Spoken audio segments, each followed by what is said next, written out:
Can you hear me? Yeah, I'm here. Finally, I managed to get on. All right, got my sound back up here. Yeah, I had to So how are switch you it doing over to today? Chrome. I hit the link and then I couldn't do anything with it. It said open in Chrome, so I opened in Chrome and now I'm here finally. Yeah, this learning curve for all of us right now using this new setup. And I'm a total tell me, how do I get this screen bigger? I've got a little teeny tiny screen on my. Is that better? I'm not sure what touch it. Drag from top and push the back Hold on. exit. Oh, there I am. Okay. Yeah, it takes a moment for everything to come through on both sides. Yeah, it's just the screen looks so small. It's like one little tiny letterbox strip in the middle of my phone. Yeah, yeah, it's a I little was bit hoping hard. it would be the whole phone screen like when you do a regular call.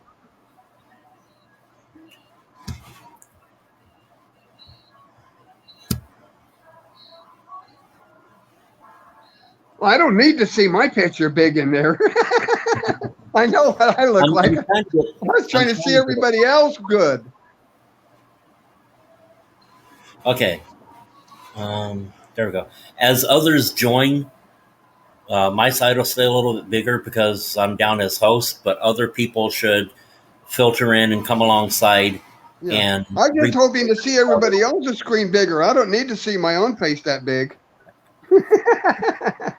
well, that's okay. As they join, different things will happen, um, and you'll be able to see them as well. And then Okay. I don't know if it's on the side the same way on your screen or not, but if anybody sends any messages during the chat, it'll show up on the right side of the screen.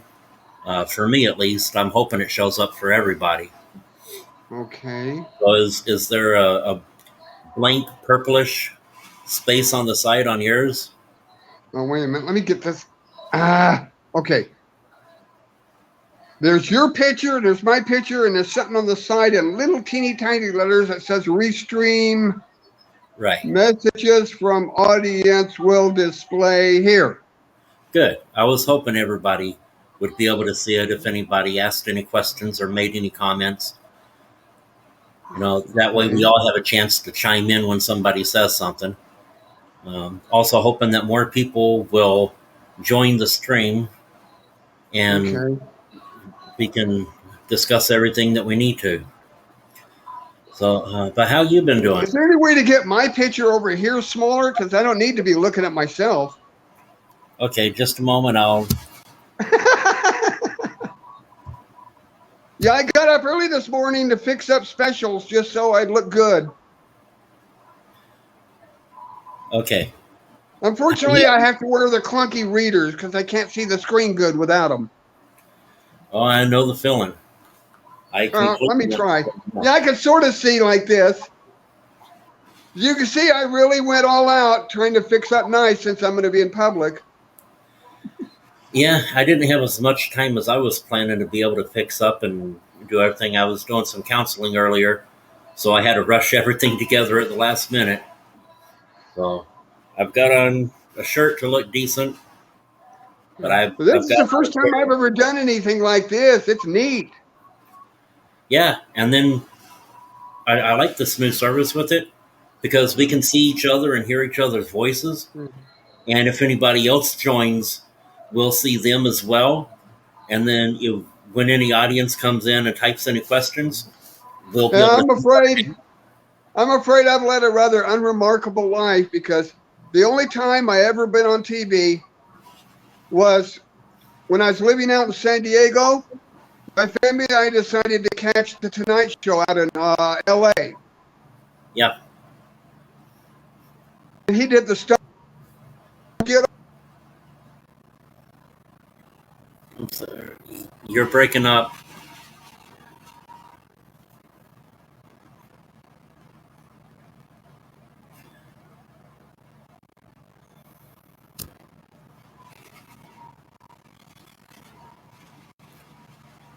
Okay, we lost Shanae. She'll be back.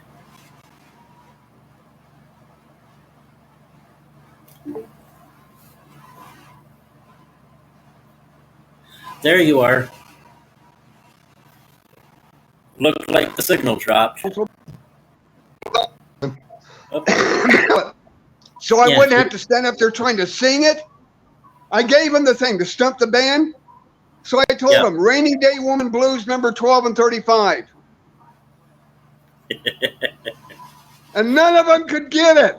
So I punched on the play on my tape deck, and out comes Bob Dylan singing, Everybody Must Get Stoned.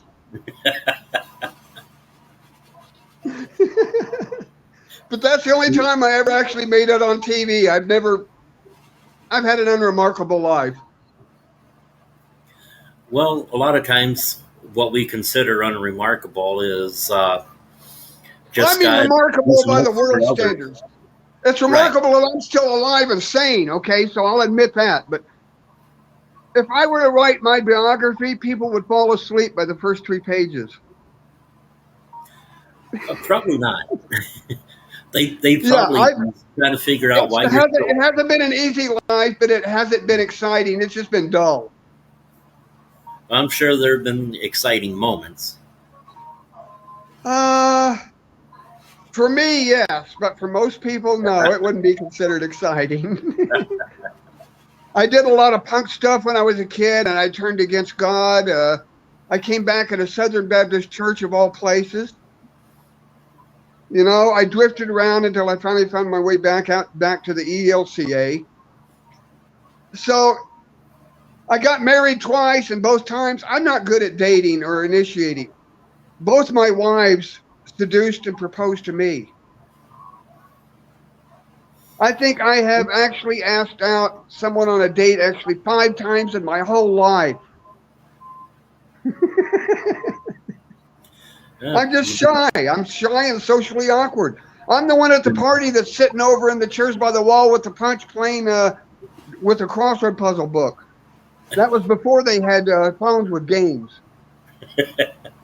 I would just sit there and do logic problems.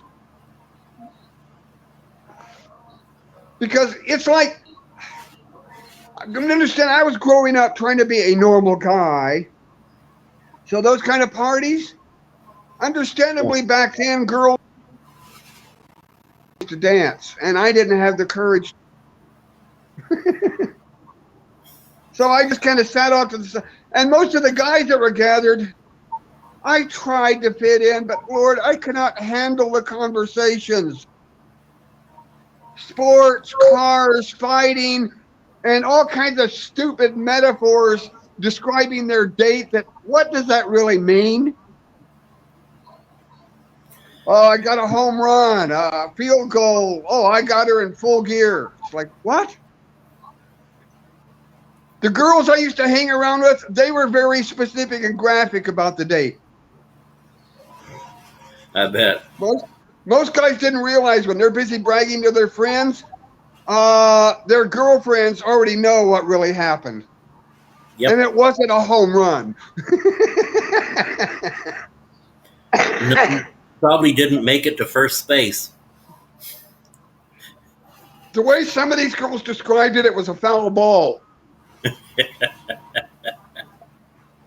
It's like, and the thing that amazed me most, because I have never anywhere, see, I got stuck in public school where I had to go in the showers with the guys, which even though I had the same stuff, it was still embarrassing to me, having to be naked around guys. Right. I occasionally would upset girls that I knew, occasionally because I'd forget, you know. I didn't feel any kind of embarrassment being around other women naked, which of course they would see that and go, oh!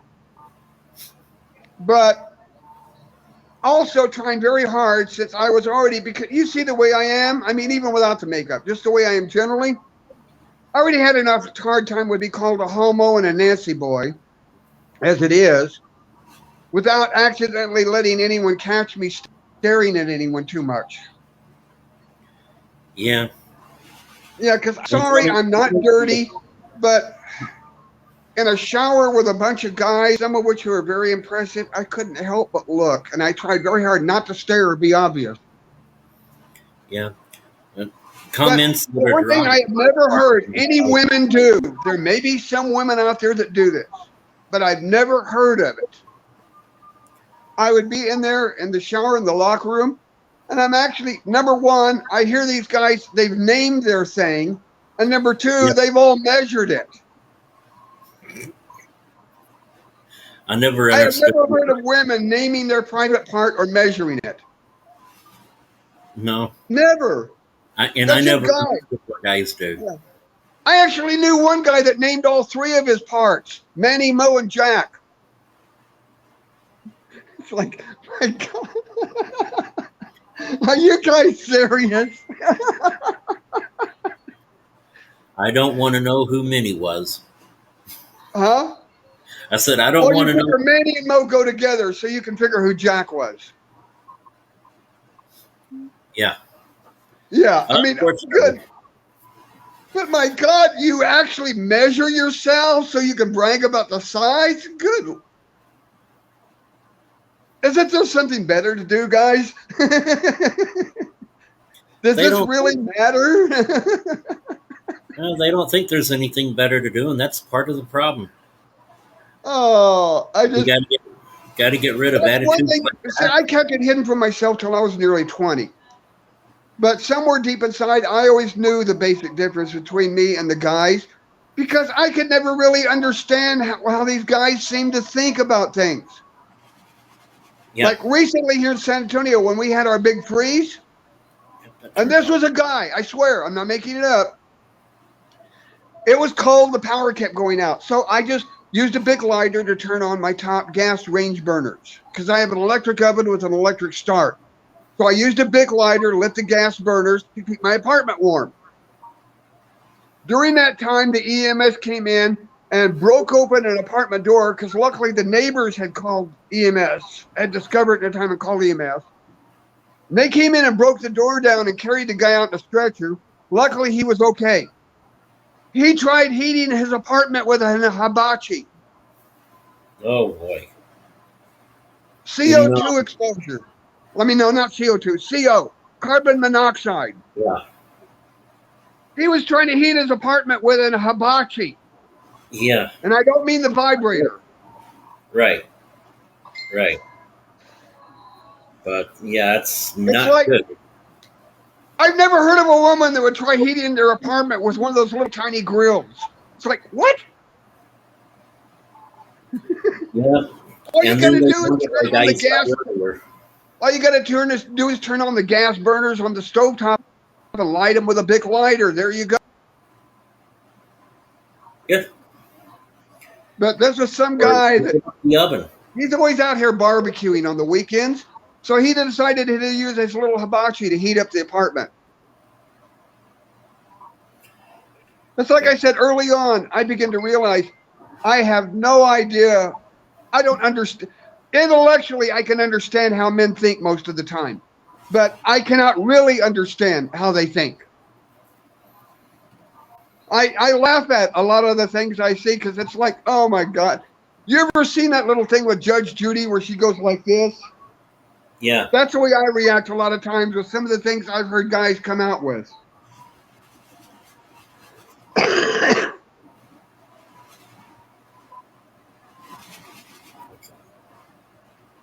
I'm trying to get the phone going over here also so that I can record. I'm here waiting. And I've still got the Misfits groups clicking in with stuff.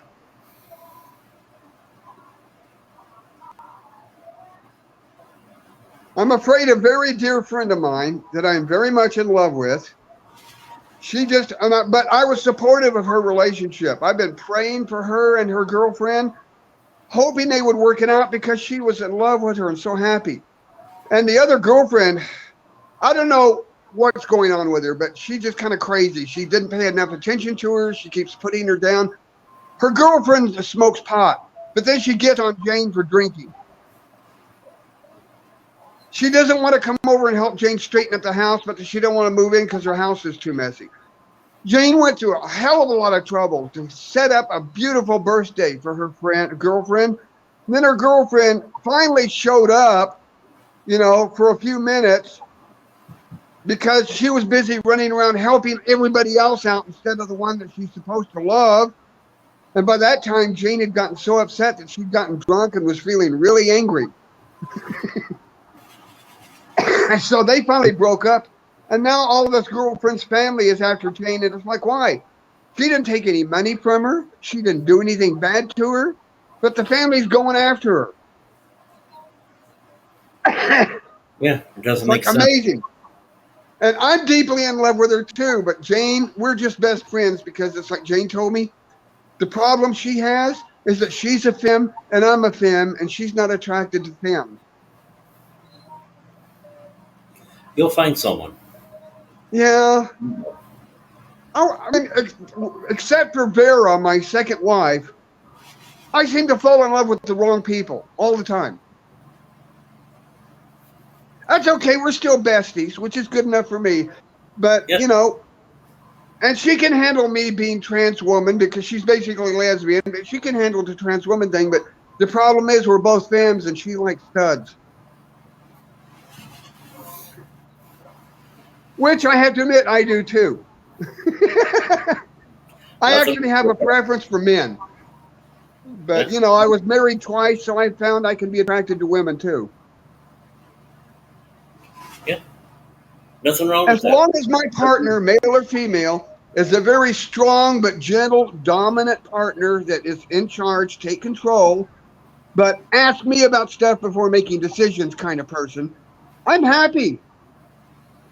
I like having somebody with me who does the initiating, who comes over and grabs me or pushes me back on the couch to kiss or cuddle or things like that. Yeah. What I could never figure out, I mean, I understand it, but here's the thing about how your mind can play tricks on you. My first wife, I met her in the Philippines. She was a hostess, but she wasn't one of the ones just out for money. She was actually trying to take care of a son. Well, I met her, and we talked together, and we went home, and she fixed dinner, and she had me help her son with his English, because, well, I won't go into that, but he was very tricky. But all this family stuff going on, and so we went to bed, and I'm not aggressive. She jumped on top of me and seduced me. And then a couple of days later, she pushed me into marrying her. Because I made the comment that, you know, I made the comment that she is so perfect. I loved everything about her. I could enjoy being with her. And so she says, well, if you don't just talk, if you want to marry me, marry me. And I said, well, if you want to? She said, yes. So we got married. So she kind of proposed to me in a way. Yeah.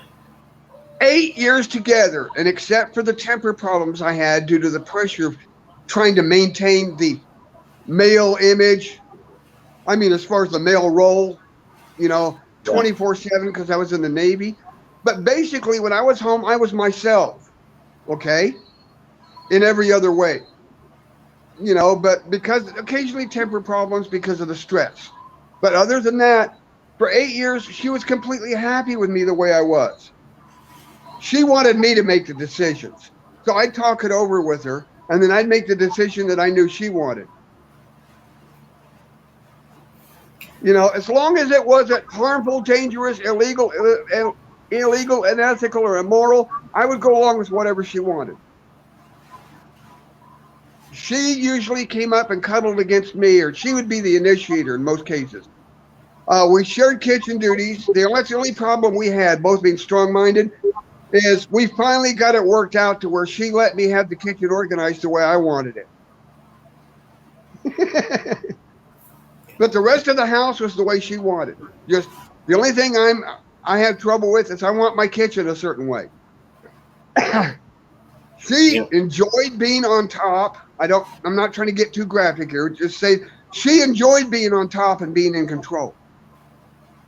But the day the pressure I was going through, 8 years of marriage, and the pressure finally got so bad that I was coming apart. I mean, I was close to a total breakdown, mentally, emotionally, and physically. She could know so I finally started to come out. Then she could suddenly no longer stand being with me. I understand because she's straight, but yet she's straight, yet she was happy with me the way I was for 8 years. She suddenly wasn't happy with me when I finally started to come out And she then was realized that, okay, she's been living with someone who is essentially another woman. She couldn't handle that. But after the tempers flared down and time passed, I found out from my kids that she never said a bad thing about me.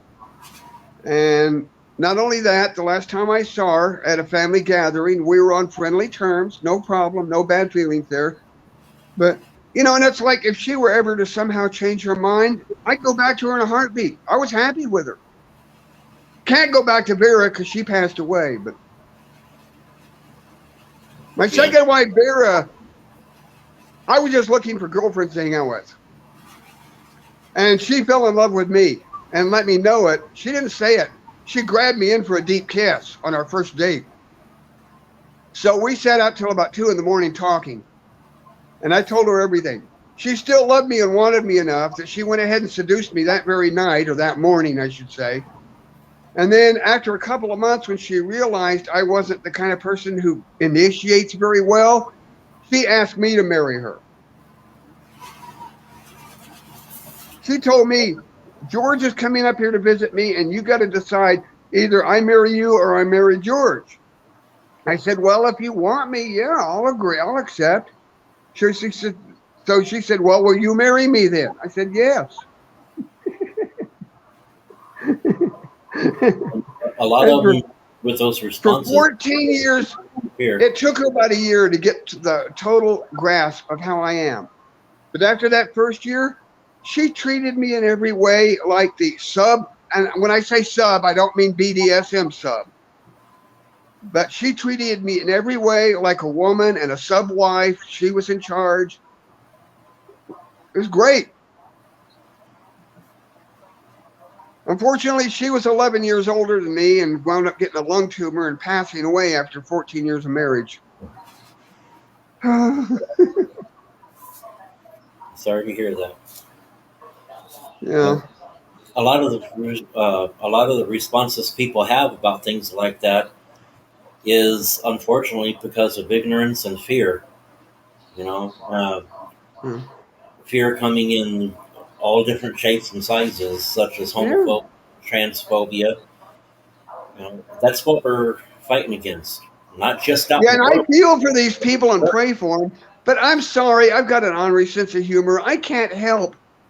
I should control it. But I'm so ornery, I just can't help.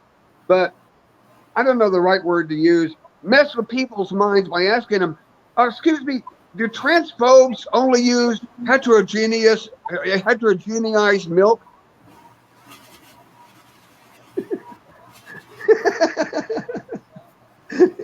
Yeah. And it usually takes them a few minutes to catch it, and then they go, that's not funny. I can't help it, I'm ornery. When someone's that serious, I can't help messing with their head sometimes. Sometimes you just got to put things in language that people understand. Yeah. Being ornery sometimes is the only way to do it. Yeah. So, whatever you got to do to shake them up and. Well, I've got an ornery sense of humor. Not mean, mind you. I'm not mean, but just an ornery sense of humor.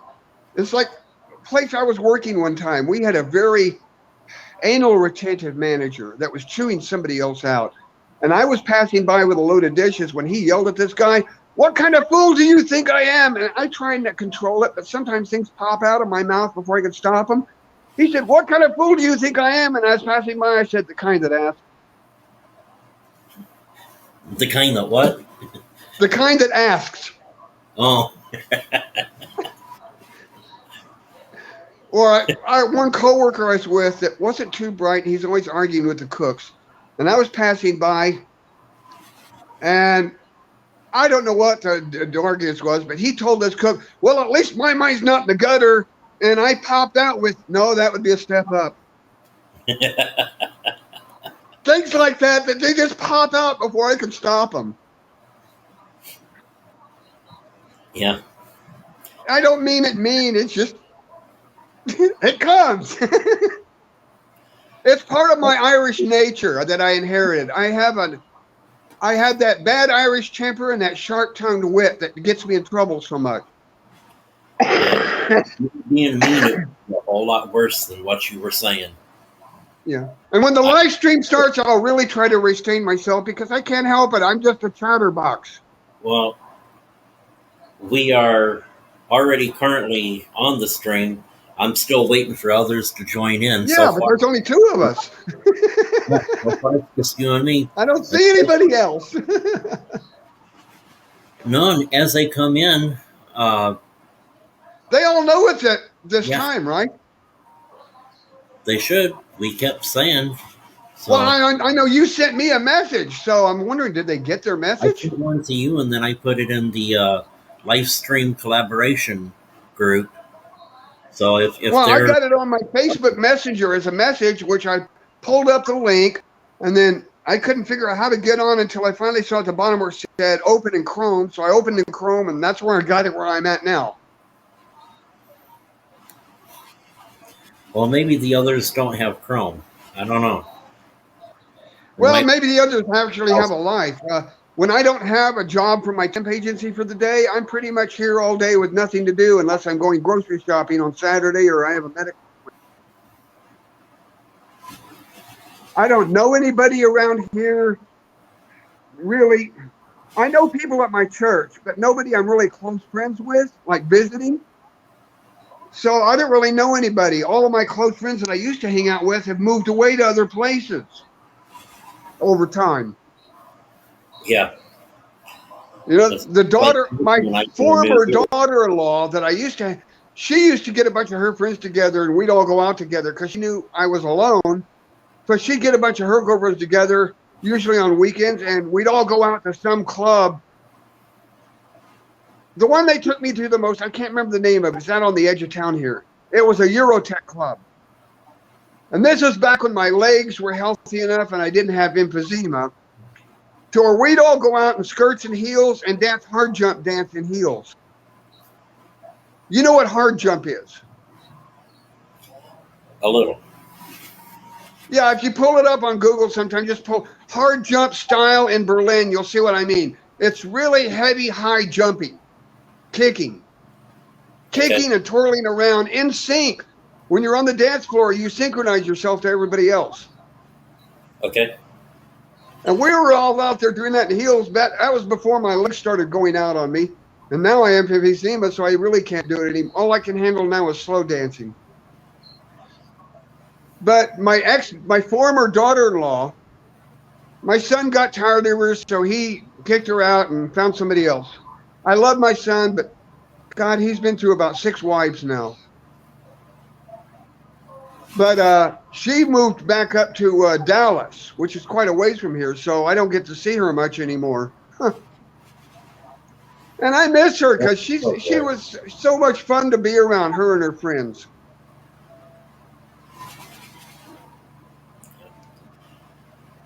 So I don't know. So, like I said, when I don't have a temp job or a medical appointment or grocery shopping, I'm pretty much stuck here at home all day.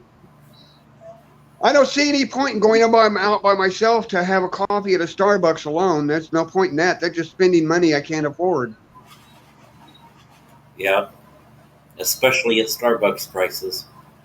But well, I like Starbucks because they have exactly what I want. I go to Starbucks, I like hazelnut coconut wet cappuccino, and they make it just the way I want it. I have trouble finding that anywhere else.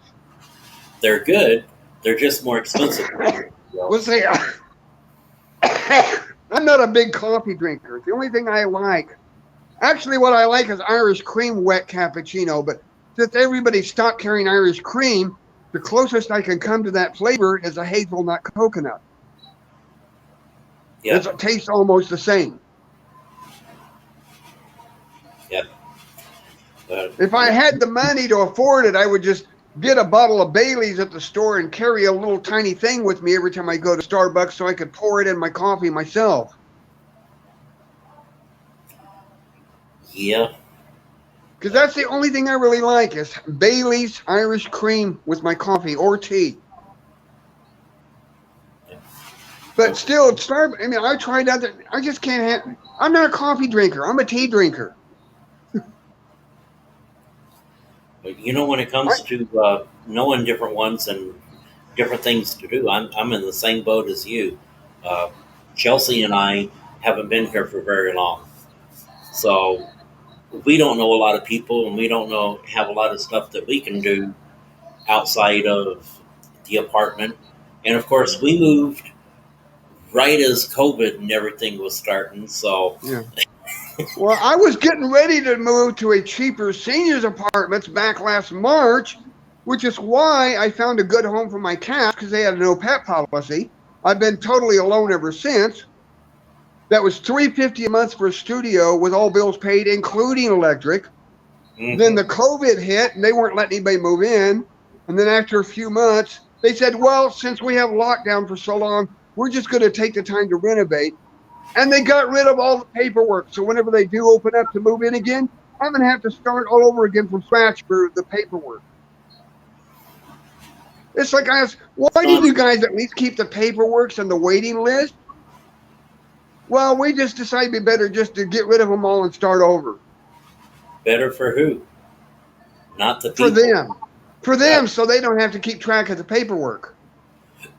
Right. That's nonsense. And I'm still waiting. I've been trying to get all the housing because I finally got up to the point where they interviewed me. And that was a couple of months ago. So I keep trying to get hold of them about every couple of weeks saying, okay, well, how's it going? I was interviewed. Have you guys decided anything on yet? Or whether I can get rent assistance where I'm at or not? What? Because I told them I haven't had anything in the mail. I haven't gotten anything on Gmail. I haven't heard anything from you guys. And they take down my Gmail address and my phone number and everything. And they say, we'll have somebody get back to you, and nobody does. Because Section 8 rent assistance here will give me at least $200 a month off my rent, which would help. Because with my Social Security and VA comp being $11.50 a month, I only come out about $400 a month short of what I need for living expenses due to I've got a consolidation loan repaying my credit debt, which should be paid off in another 2 years. And then I've got my funeral plan, which should be getting paid off here in another couple of months. So if it wasn't for that, I would only be maybe about a couple of $100 short of what I need. So $200 a month rent assistance would give me enough to be able to live on without having to worry about not being able to get work from my temp agency.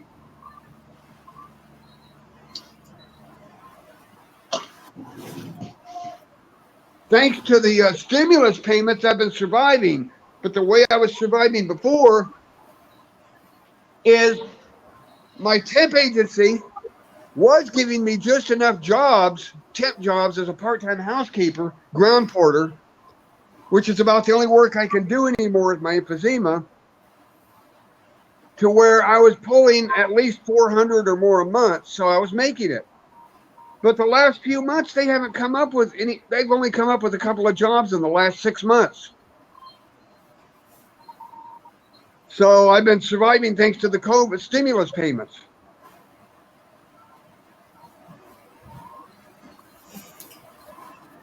Yeah. And I know how that feels. But fortunately, there's a game called Solitaire Pop that I'm waiting for them to finish processing it, but I finally got through all of the steps they required. So I've got $1,400 worth of winnings that are listed as sending to PayPal. I got a $500 win, a $400 win, a $300 win, and a $200 win. And according to the game, they're all on the list as sending. And they pay it directly to PayPal. So I'm still waiting on that to clear. Well, congratulations. Yeah, well, it took me enough. I had to try enough cash to get PayPal games where I finally found one that pays off. Yeah. Most of these games, well, the way they work, most of these games, you reach a certain amount of money limit, And then you have to watch X amount of videos to be able to redeem the money. And, and then you have to play for so many days. I mean, this one, they were reasonable. I reached the dollar amount. I watched the videos I needed to watch, and I hit the redeem, and it clicked, and it's on the sending queue. But Lord, I had to go through a couple of dozen games to find one that actually does pay. Yeah. I also try to take cash games that I can play, of course. This one's Solitaire Pop. All I'd have to do is play Solitaire. Yeah, I've heard of it, but I've never played it yet. And I play things like the word games or the puzzle games that were things that I know I can do. I don't play the action games. Those ones where you have to stop and you have to build up this and you have to... all these little screens within the screen, in between the battle screens, all these little screens in the city where you build this, upgrade that. It's like, I can't even handle those good. It's too much detail. I like games where I'm doing something. Yeah. In fact, I've got a PS2, and the only RPGs I like are the ones with a storyline and plot development and character development where I'm actually doing something. The games they have now, too much of the game you spend there just building stuff up. Yeah. It's like, no, that's boring. Too much. A lot of the games now are just nothing but shoot, kill, blow up, destroy. It's like, there's no storyline. No. Like my grandsons play this Call of Duty. It's like, that's boring. All you're doing is shooting and blowing stuff up. There's no storyline. I mean, like the Final Fantasy games. Yeah. You have a storyline, you have characters, you have storyline to plot development, you have character development. Most of these have games within the game as well, things you have to do as you're going through the game. Others, mini games within the game as you progress. They've got humor, they've got an intelligent storyline, things that make you think, and they even have humor in it. Like one of my games, the guy has to run around trying to find some special potions to help turn this king back into a human being. His wife had turned him into a big bug because he was unfaithful, right? So you need to find these 3 potions to mix to change him back. So you're supposed to run around the town and you hit the little square button on your PS2 pad to ask people about the potion. And if they know something, they'll talk with you if they're, the right one. Well, there's one character that when you go to hit the square button to ask about the potions, he said, and you have you ever seen did you watch the original Star Trek show? Yeah. Okay, then you'll get the joke. You push the little square button to ask this one individual about the potions, and he says, "Damn it, Jim, what do I know about potions? I'm a doctor, not a miracle worker." Good old Bones. I like games that are fun like that. Call of Duty and all these war games, they're boring. Yeah, I didn't get much into them either. Yeah. Oh, I had one game that what cracked me up is the main character in the game. At one point in the game, he asks a question or he makes a comment that was the same comment I made when I was about 11 or 12 and got slapped for it by my Uncle Jim, which, of course, my mother and grandmother and Aunt Sandra all really came down on him about that. But this character made the same comment I did, and that's what tickled me. We were watching on the news, it was about a Vietnam protest, and one guy that was on the TV made the comment to the camera, said, "We have no right to be there. This is their country. We shouldn't be getting involved in other people's wars." Well, my Uncle Jim wasn't the best example of men. But he made the comment, "If everybody felt like that, we'd never be able to fight a war." And I popped out with, "Wouldn't that be a shame?" And he just spun around and backhanded me. He didn't find that funny at all. I think I'd have said something similar. And the Something. character in this game, this queen, because he's talking about we should be trying to why are we always about trying to settle things peacefully or something about that, because this queen wants to attack the enemy. And she made that comment, if everybody felt that way, we'd never be able to fight a war. And he says, wouldn't that be a shame? Which is the same thing I said with my uncle.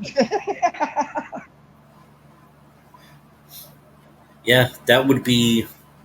But also, the thing about games is I like games with a good storyline.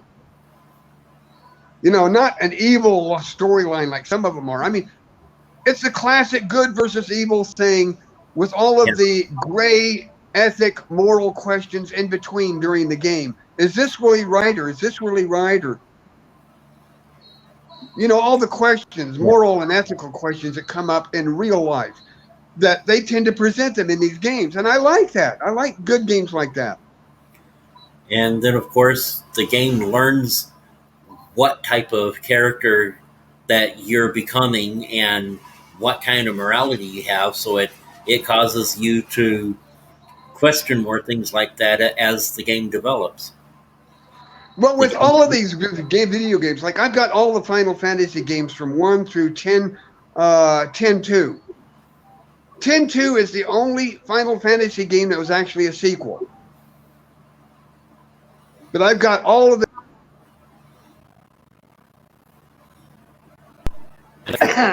And then I've PS2 RPGs like Kodelka, Legend of Dragoon, things like that. And they all have good storylines with things that make you think during the course, during the story itself, as well as the ending to the story. Sometimes they have a sad ending, but they make you think. And I like that. Games that are fun to play, but also make you think while you're playing.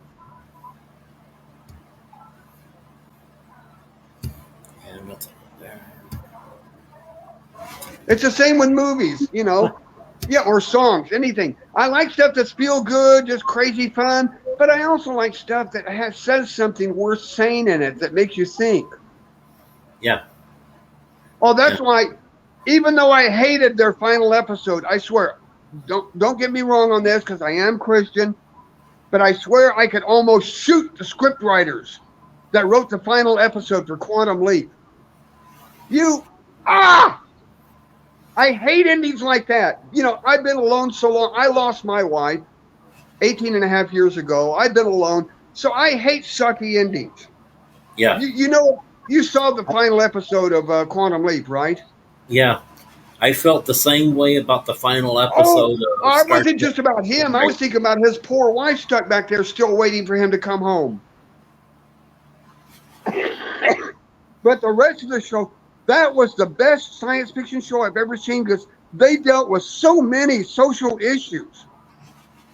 Retardation, physical handicaps, women's issues. They even had a show that dealt with LGBT issue. They had black issues, Mexican, Asian prejudice. I think there was one show, I forgot, what was it?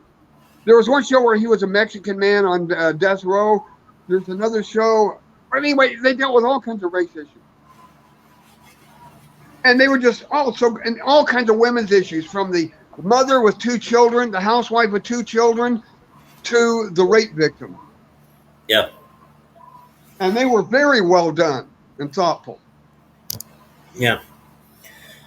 And the sad part is, a lot of the shows they just did silly fun shows too, but they also had a lot of very good social issue shows. Yeah. The sad part is, I especially like the 2 shows they did with Jimmy. You remember Jimmy? Which they did Jimmy? 2 shows where he leaped back into the same person again later. Yeah. You remember Jimmy? Yeah. The mentally retarded young man who his brother was taking care of him?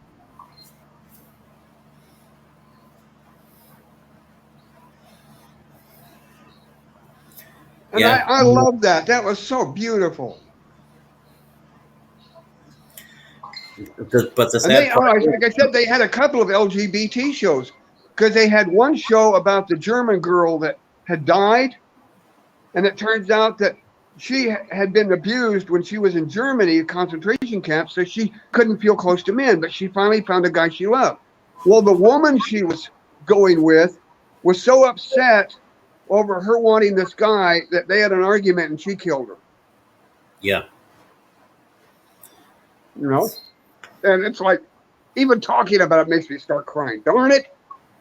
I don't know. I don't know if it's the hormones or just since I fully come out and started being more myself, or maybe both, but I cry so easy over stuff now. God. And the saddest part with all the different things we're talking about with the shows, the saddest part of that isn't the fact that the shows are dealing with it, but the fact that the shows are dealing with it better than the church is. And the church Yeah. should be dealing with these issues.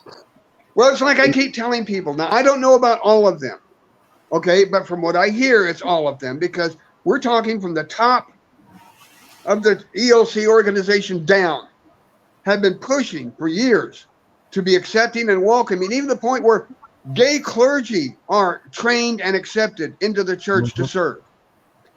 And I know the church where I'm at is very welcoming. And it thrills me that the ELCA is like that now. Yeah, and they have told their churches, if you need a minister, okay, and they've told these people, we're sorry if this does this to people. If people do want to leave because of this, we're sorry. We hate to see you go, but you will accept whatever minister we send you, whether they're straight, gay, lesbian, or whatever. And more now, they said we will try to work with churches on an individual basis if it's a serious problem, but they said we're not going to tell someone you can't serve at this church because they don't want you there. And they told the people, they've gone out to the whole church, if people do have a problem with this and decide they want to leave because they don't want to be in a church like this, we're sorry to see you go, but sorry to see you go, but we have to do what we think is right. But as I say, the other LGBT show that Quantum Leap did, I don't know if you remember it, but was the Naval Academy cadet who was accused of being gay, who was protecting a friend of his who was gay. And then the very end, they deal with all the issues. But at the very end, his friend Al asked him, so was Tommy gay or not? And Scott looks up at him, and Dr. Beckett looks up at him and said, does it matter? Yeah. One of the best lines of the series because of how it was dealt with. Oh, and I like the way Dean Stockwell kept going overboard. He kept worrying all of a sudden because of the person that Dr. Beckett leaped into being accused of being gay. Al was suddenly noticing that he sat the wrong way or he didn't walk right, and he got on him because he wanted to drink a cup of tea instead of coffee. Poor Al.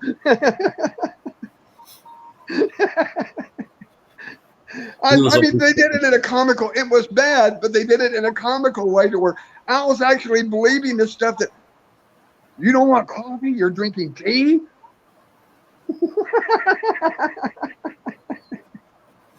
And the way Dean Stockwell played the character, you couldn't get mad at him. It was laughable.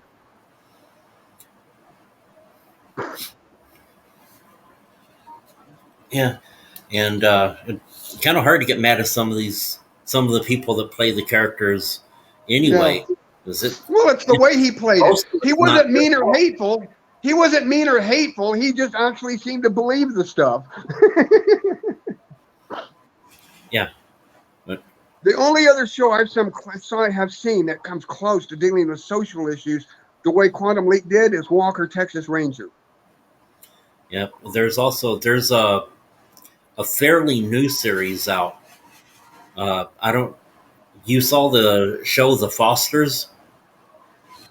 I'm on digital antenna, so whatever I can get on either Comet channel or Charge channel is what I'm limited to, because the other channels really aren't worth watching much. Well, there's Our apartment, Spectrum down here got greedy when it came to renegotiating. Yeah. So the owners of the apartments just told them, take a hike, and they gave us all a digital antenna.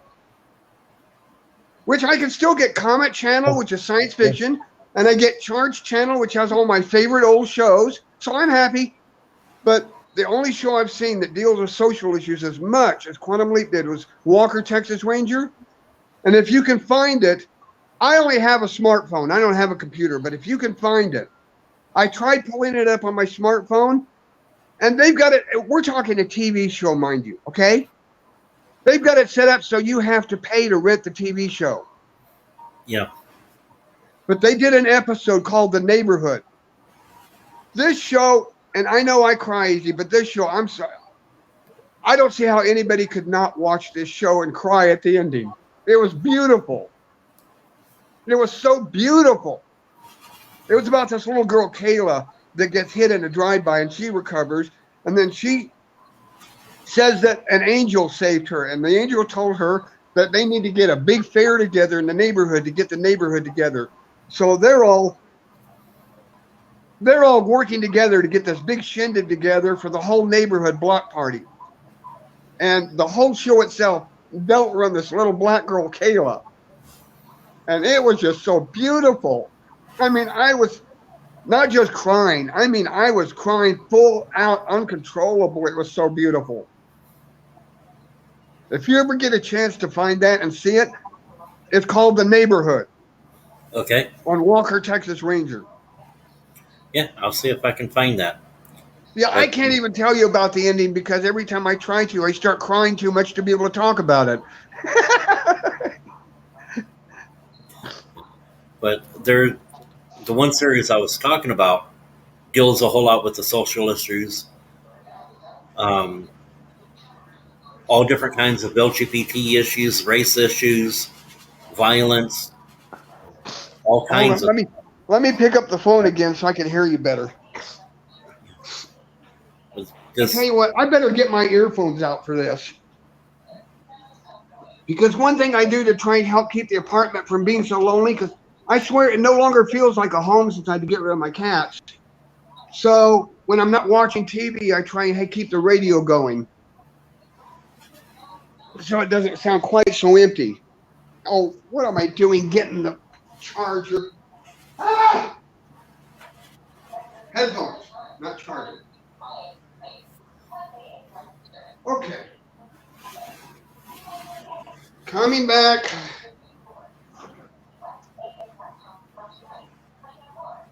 This way I can still hear the radio in the background, but I can hear you better. Let me see if I can.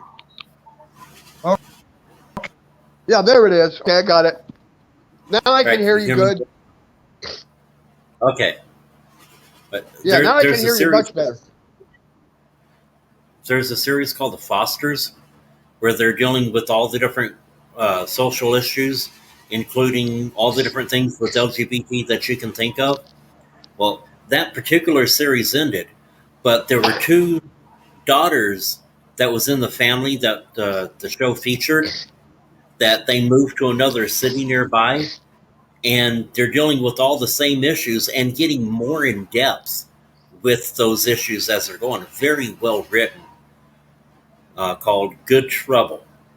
If you could ever find a way to watch The Fosters or Good Trouble, those are really well written and really goes deep into a lot of the social issues that we've been talking about. I'll keep them in mind, but the only way like I said, unless I can get it on my phone without having to pay for it, or it comes on either Comet or Charge channel through the digital antenna.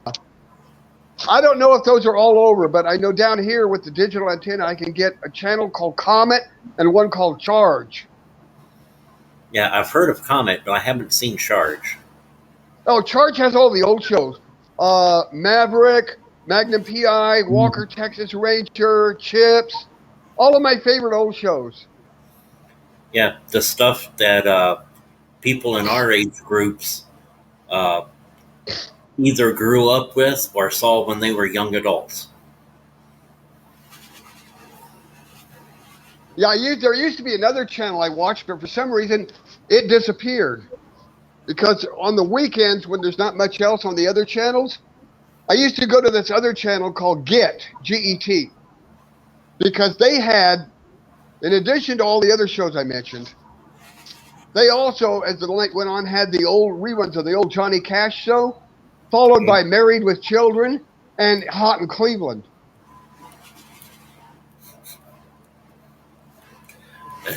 That's a different combination. Yeah, well, like I said, it would be Walker. It would be Maverick, Walker, Texas Ranger, Johnny Cash show, Married with Children, and then Hot in Cleveland. But for some reason, the channel that was Get, Get, Get TV, it just disappeared. I don't know what happened. It just suddenly disappeared. No telling. Well, it's some local channel you get through digital, and I guess they just went off the air. So I'm not sure if anybody else is actually going to join. We've been. Oh darn! And I got up early. I got up early to fix myself up all nice and proper for this. Oh, that's all right. You're still going to look good out there. So why don't we talk a little bit about it? What needs to be done for more churches to start acting like the church that you're going to? Okay. Well, it's like Shepherd King Lutheran Church. All they're trying to do, all the ELCA in general do, it's not just my church, it's all of them. They're trying to get the church back to the way Jesus intended it to be. We, the people, are the church. Right. And they're trying to get back through all these Bible studies about LGBT and the church, what it really said, and everything else going on. They're trying to get the church back to the way Jesus intended it to be. Right. And going back to what Scripture said, really said, rather than all of the stuff that somehow has slipped in over the centuries to really screw the message up. Yeah. Which we know both that it began with mistranslation of scriptures, mostly on purpose. But on purpose? I thought it was just a mistake. The way that they changed some of the wording in 1949 was a mistake. But there were things that were in the Bible even before 1949 that was translated that way on purpose. Oh, God. Showing the prejudice of the way the hierarchy was at that time. And that's what we're fighting against. We're fighting against. And it's like, even when I was at my worst, I would never imagine deliberately misrepresenting something just to have it say what I wanted. Right. I can't imagine. I mean, even when I was, I'm not saying unchristian, when I was actively anti-Christian, I would still have never, I've always been honest. I would never have considered twisting anything to make it say what you want, because that's just not right. I know, and it's decades and even hundreds of years worth of anti-everything that we're fighting against. I don't see how anyone could be that dishonest. I'm sorry, it's just my nature. I'm a perfectionist. I'm a purist. I like things right. I like things accurate. Right.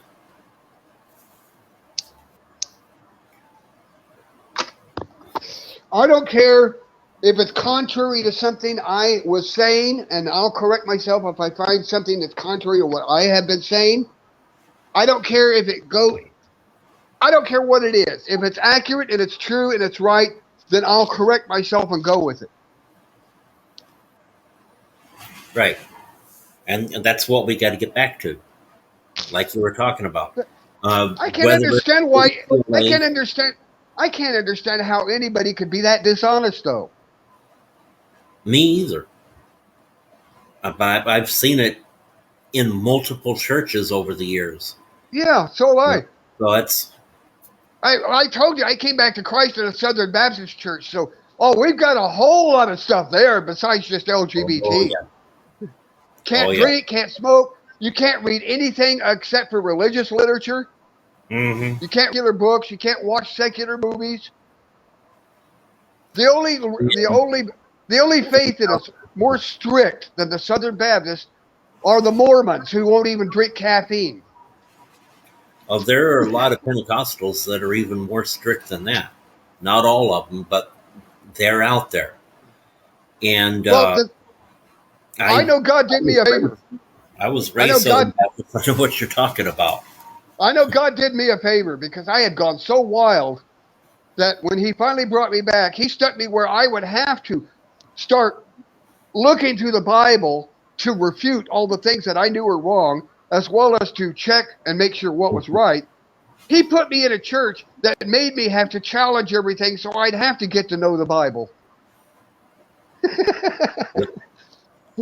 Then He led me to a better church once I got formally grounded, just like He did with the ancient Jews in Israel. Mm-hmm. He put them through a really rough time with all these laws of Leviticus because it's what they needed to get back on track.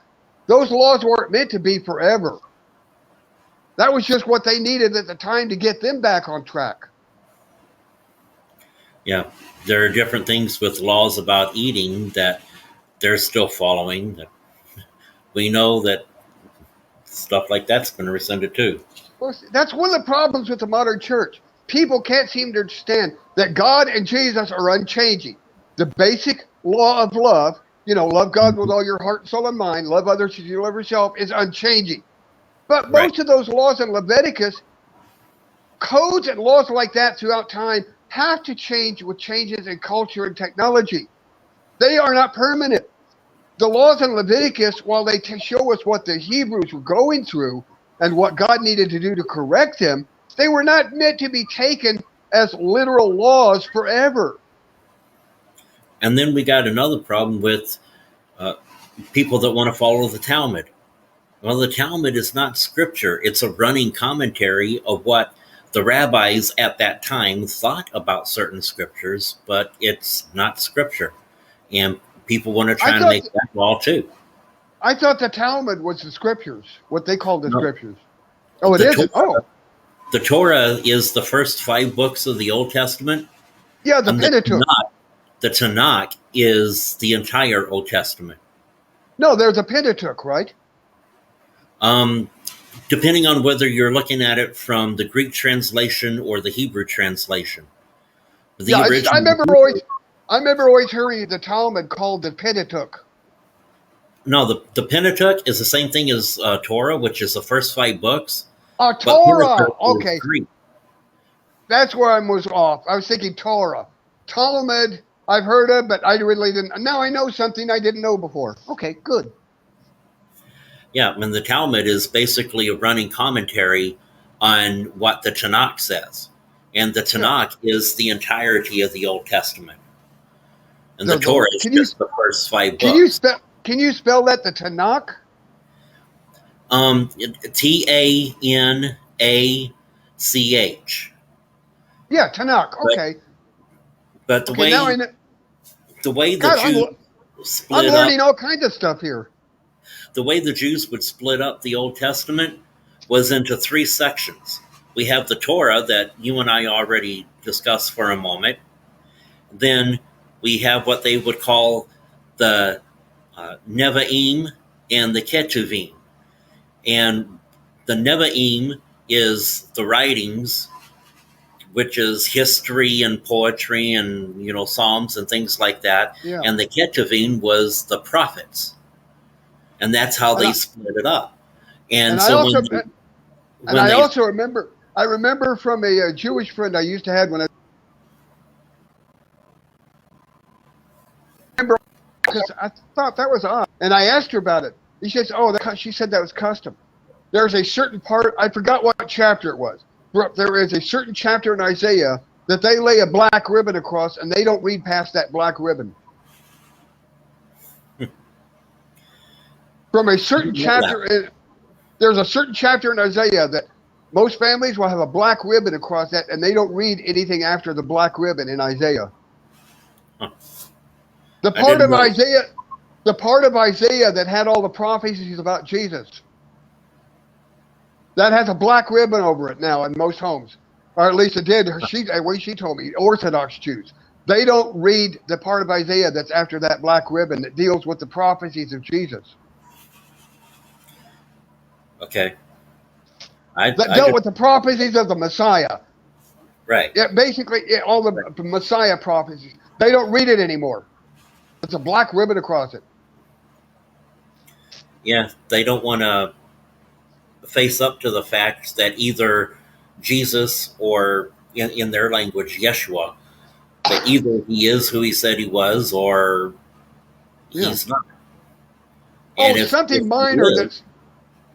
minor I've seen posts on in Facebook that concerns me, because it's like, to me, this is just another trick of the devil to split us up.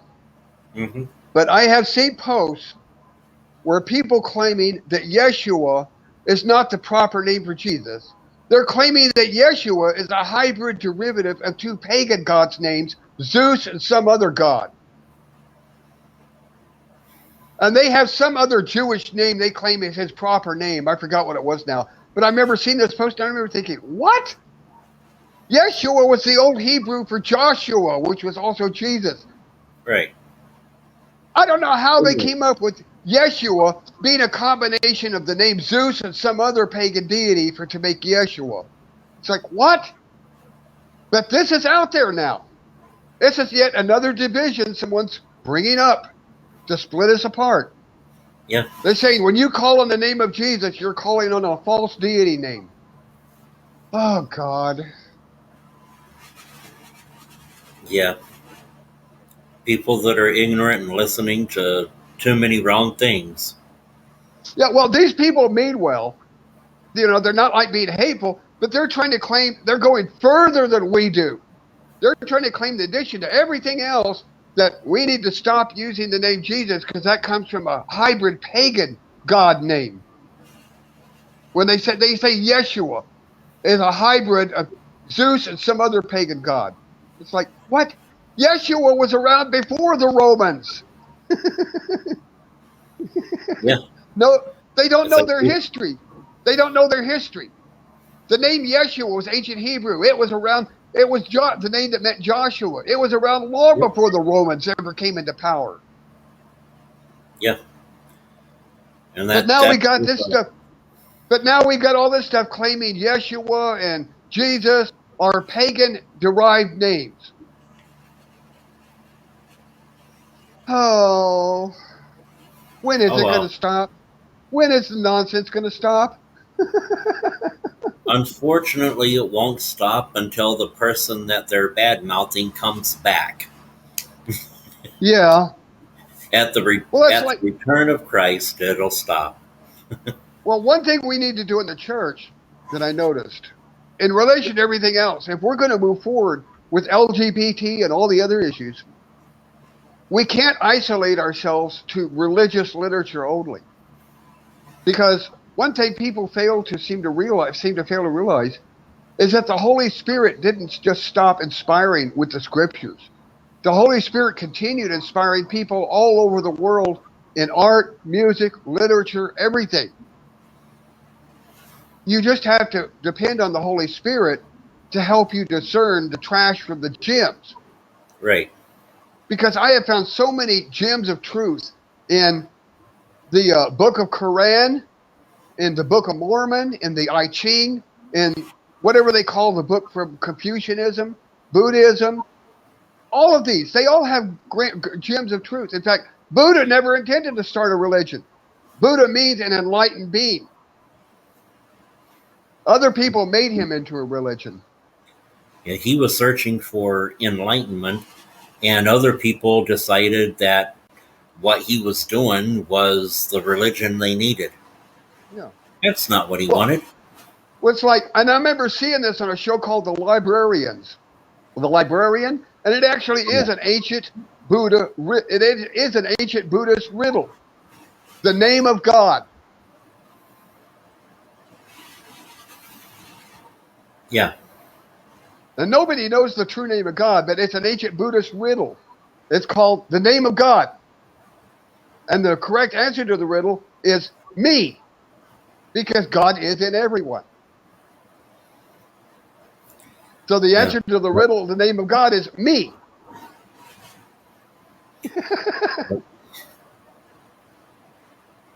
No, he never gave us his name. And then at the same time, he didn't fully say he was he either. No. He's masculine, but when you look at Genesis, especially the first few chapters, you see that he's got femininity in him as well. Well, you see, Like even so, Genesis it's 1 1. With well, the original. if you With, look with, throughout the scriptures, you will realize even someone, despite the male body I have, even someone as totally female as me, still has some masculine characteristics. And men, no matter how masculine someone may be, they still will have some feminine characteristics. We were created in God's image. God right, has God has both feminine and right, female and male characteristics. He is the creator, male, building stuff. He is also nurturing, the female. right. And when you look at Genesis 1 1 in the original, you have Bereshith bara Elohim et Shemayim veit haaretz. The word in there, Elohim, is not the name of God, it is the title. And it's not only plural, but it's masculine and feminine at the same time. Yeah. So you've got God that is more than one, which is where we get the Father, Son, and the Holy Ghost.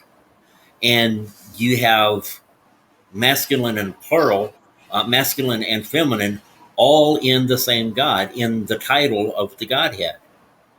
It's Yeah. right there in the very first verse of the Bible.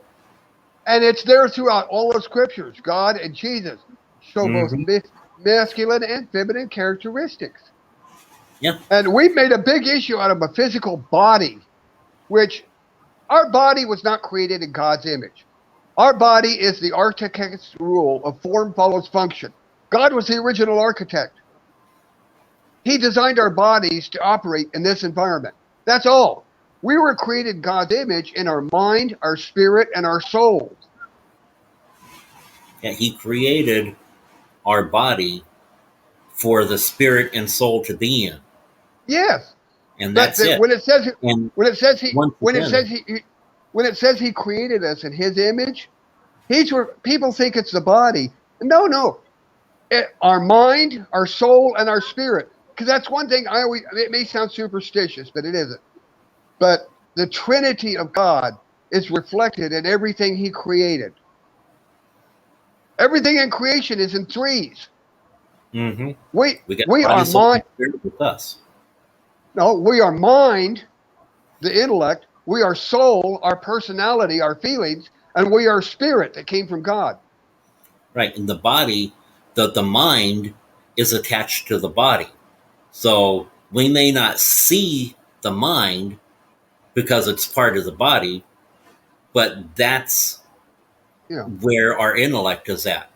Our Yeah. body is just the vessel that the mind is using Yeah. to show what the mind is doing. And Yeah. then the spirit and the soul are living in the body with the mind. Yeah. The body's just what contains what God put in that he created his image. Because actually the mind isn't attached to the body. We think it is because of the brain. But actually the mind is our thoughts, our memories, which yes, the brain has a lot to do with it, but as credible after death experiences, near death experiences have shown, the mind, along with the soul and spirit, does survive after it's left the body.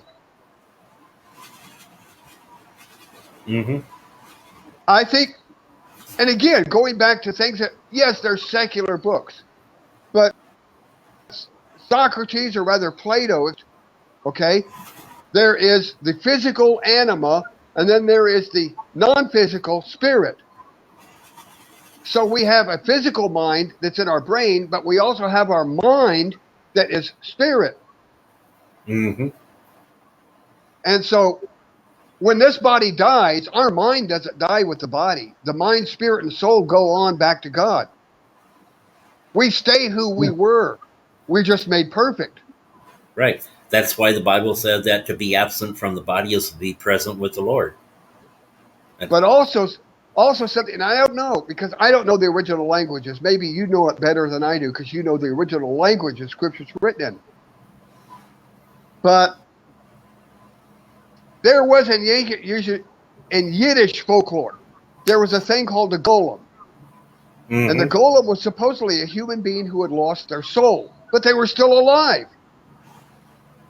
And I remember in the Bible where it talked about the story of the rich man with his barns, where God says, tonight your soul will be required of you. He didn't say tonight you will die. He said tonight your soul will be required of you. So I'm wondering if, like in that, the man kept on living. He enjoyed his wealth, but he lost his soul. Or like Christ said, what does it profit someone to gain the whole world and lose their soul? So I'm wondering if it isn't possible for a human being to go on living, and they look human, they still think, they seem to be the same person, but have somehow lost their soul. Yeah. That's what, and I think in relation to the problems in today's church, I'm wondering, I can't say anything. I can't be judgmental because that's not my place, but I'm wondering how many people with this kind of hateful attitudes are in danger of losing their soul by insisting on deliberately believing in and teaching false teachings in God's name that they know deep down are not right. Yeah, I've wondered the same for years. I know everything is forgiven, but can you be forgiven if you deliberately commit a sin without ever admitting it's a sin or confessing it? Well, remember the New Testament also says that there's a sin unto death, which is blasphemy of the Holy Spirit.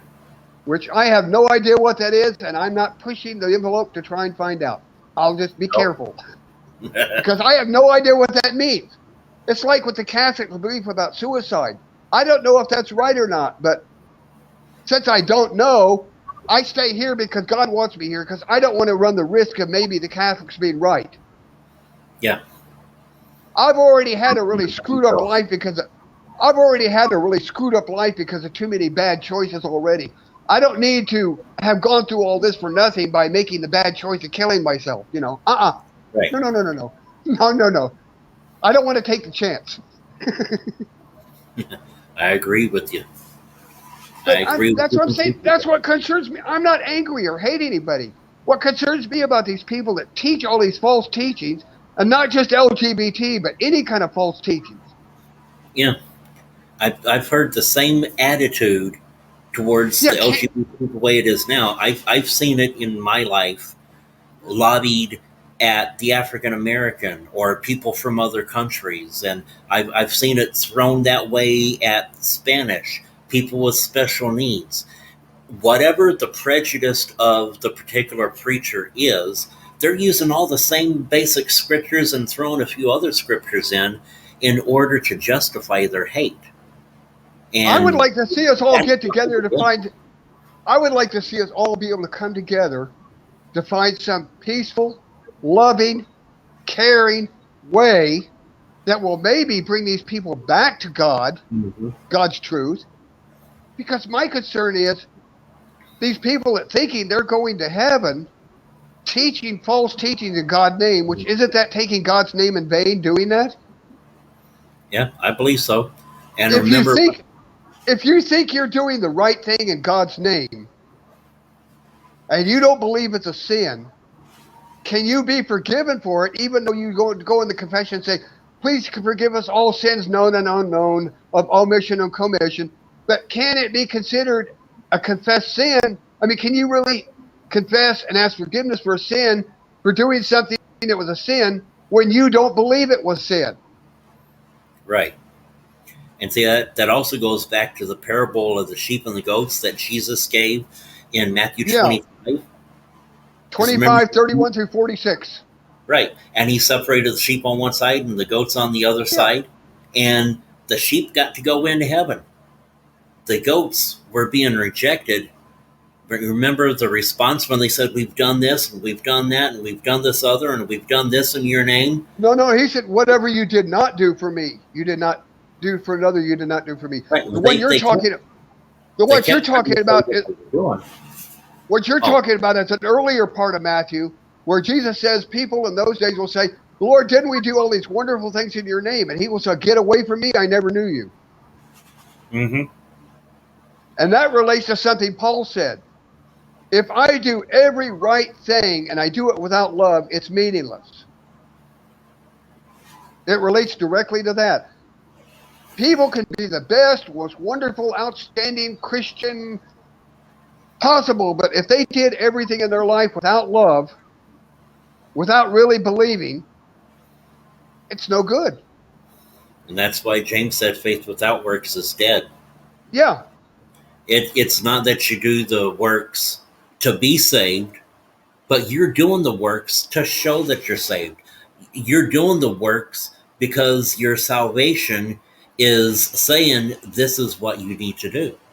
Well, as Jesus explained it, or the way Jesus explained it, a living, healthy tree produces good fruit. A worthless tree produces no fruit and it's chopped down. Right.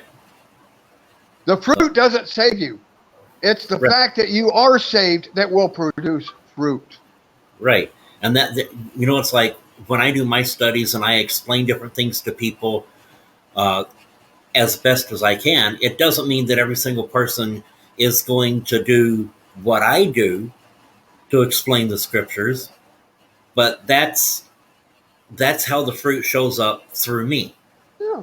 Someone else may go out and get a degree and preach behind a pulpit. Another one may go and write songs that end up in a hymn book. Someone may go teach a Sunday school. All of these are good, wonderful things that we're doing to serve God. They're all good fruit. They just show up in a different way.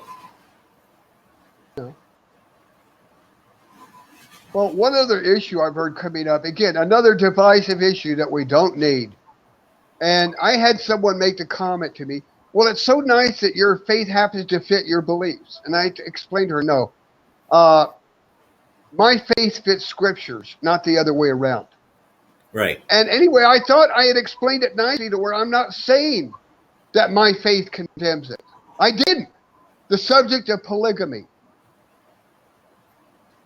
And I told her that while I personally believe that God prefers monogamy, and that by my personal nature, I prefer monogamy because when I mate with someone, I bond, I have to admit, in all honesty, that nowhere in the scriptures was polygamy ever forbidden or condemned. In fact, God allowed many people in the Old Testament to marry multiple times.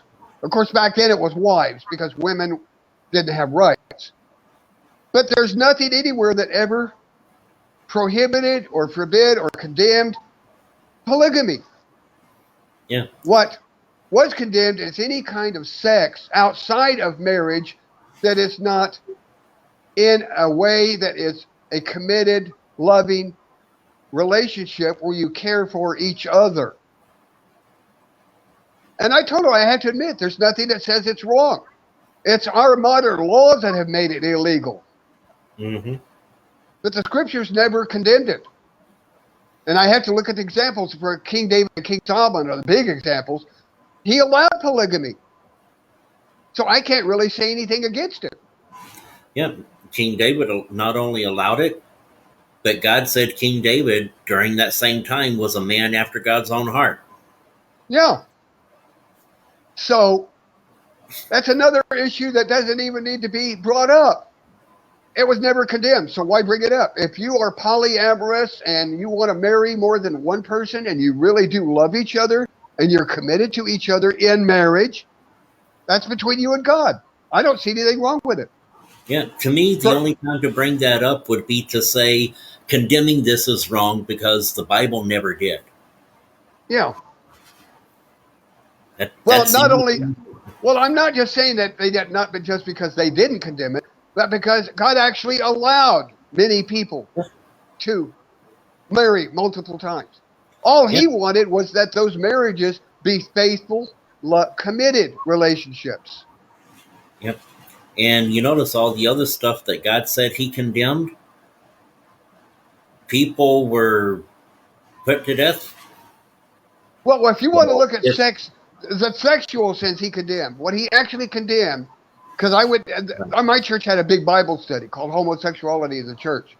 What he actually condemned was, let's see, rape, mhm. prostitution, Yep. fornication, Yep. adultery, and pedastry. Yep. That was about it. Yeah. But that's everything in a nutshell right there when it comes to the sexual Yeah. sins.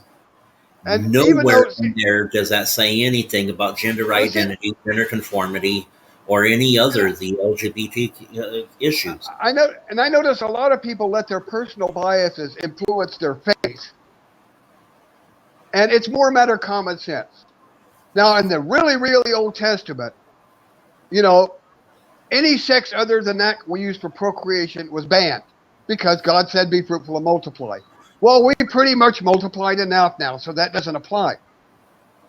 So people want to ask about things like, I don't know any other nice way to say it, but oral and anal sex and masturbation. That's between you and God, okay? Personally, no. None of that, no. On the anal and oral, I'm sorry, but one sounds painful and the other just sounds gross.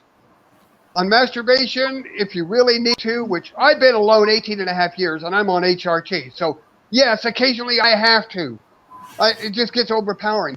But it's a good idea not to let yourself get too obsessed with it. Keep Yeah. it under control. But Yeah. people want to make all these things. Well, no, I have to admit on the anal sex, yeah, the Bible does condemn sodomy. Yeah. But as far as, but that was more for a health reason, because you mess with that kind of the part of the body, you're just asking to get sick. That's not a healthy thing to do. But it's like, other than that, the Bible didn't condemn masturbation. The Bible doesn't condemn oral sex. The Bible doesn't condemn, hand jobs or any of that, as long as you're married. Yeah. I'm sorry to go on here like that. Yeah. I'm sorry to go rattle on like that. Yeah. But it's just, the Bible doesn't condemn any of that. Will you people stop worrying about nitpicking issues? It doesn't say that. Let's just concentrate on the important stuff. Love others as you love yourself, okay? Follow Jesus' example. That's all we need to do. We don't need to make more rules. Okay? Christ gave us all the rules we need. Love God with all your heart and soul and mind. Love others as you love yourself. That's it. Yep. He gave us some further examples that we might want to keep in mind, where he said in the Sermon on the Mount, love your enemies, pray for those who persecute you, repay evil with good. Yep. And where he said, and where he told his disciples to love others as I have loved you. But that's pretty much it. Very easy rules to keep. We don't need to have a whole lot of picky laws again, all over again.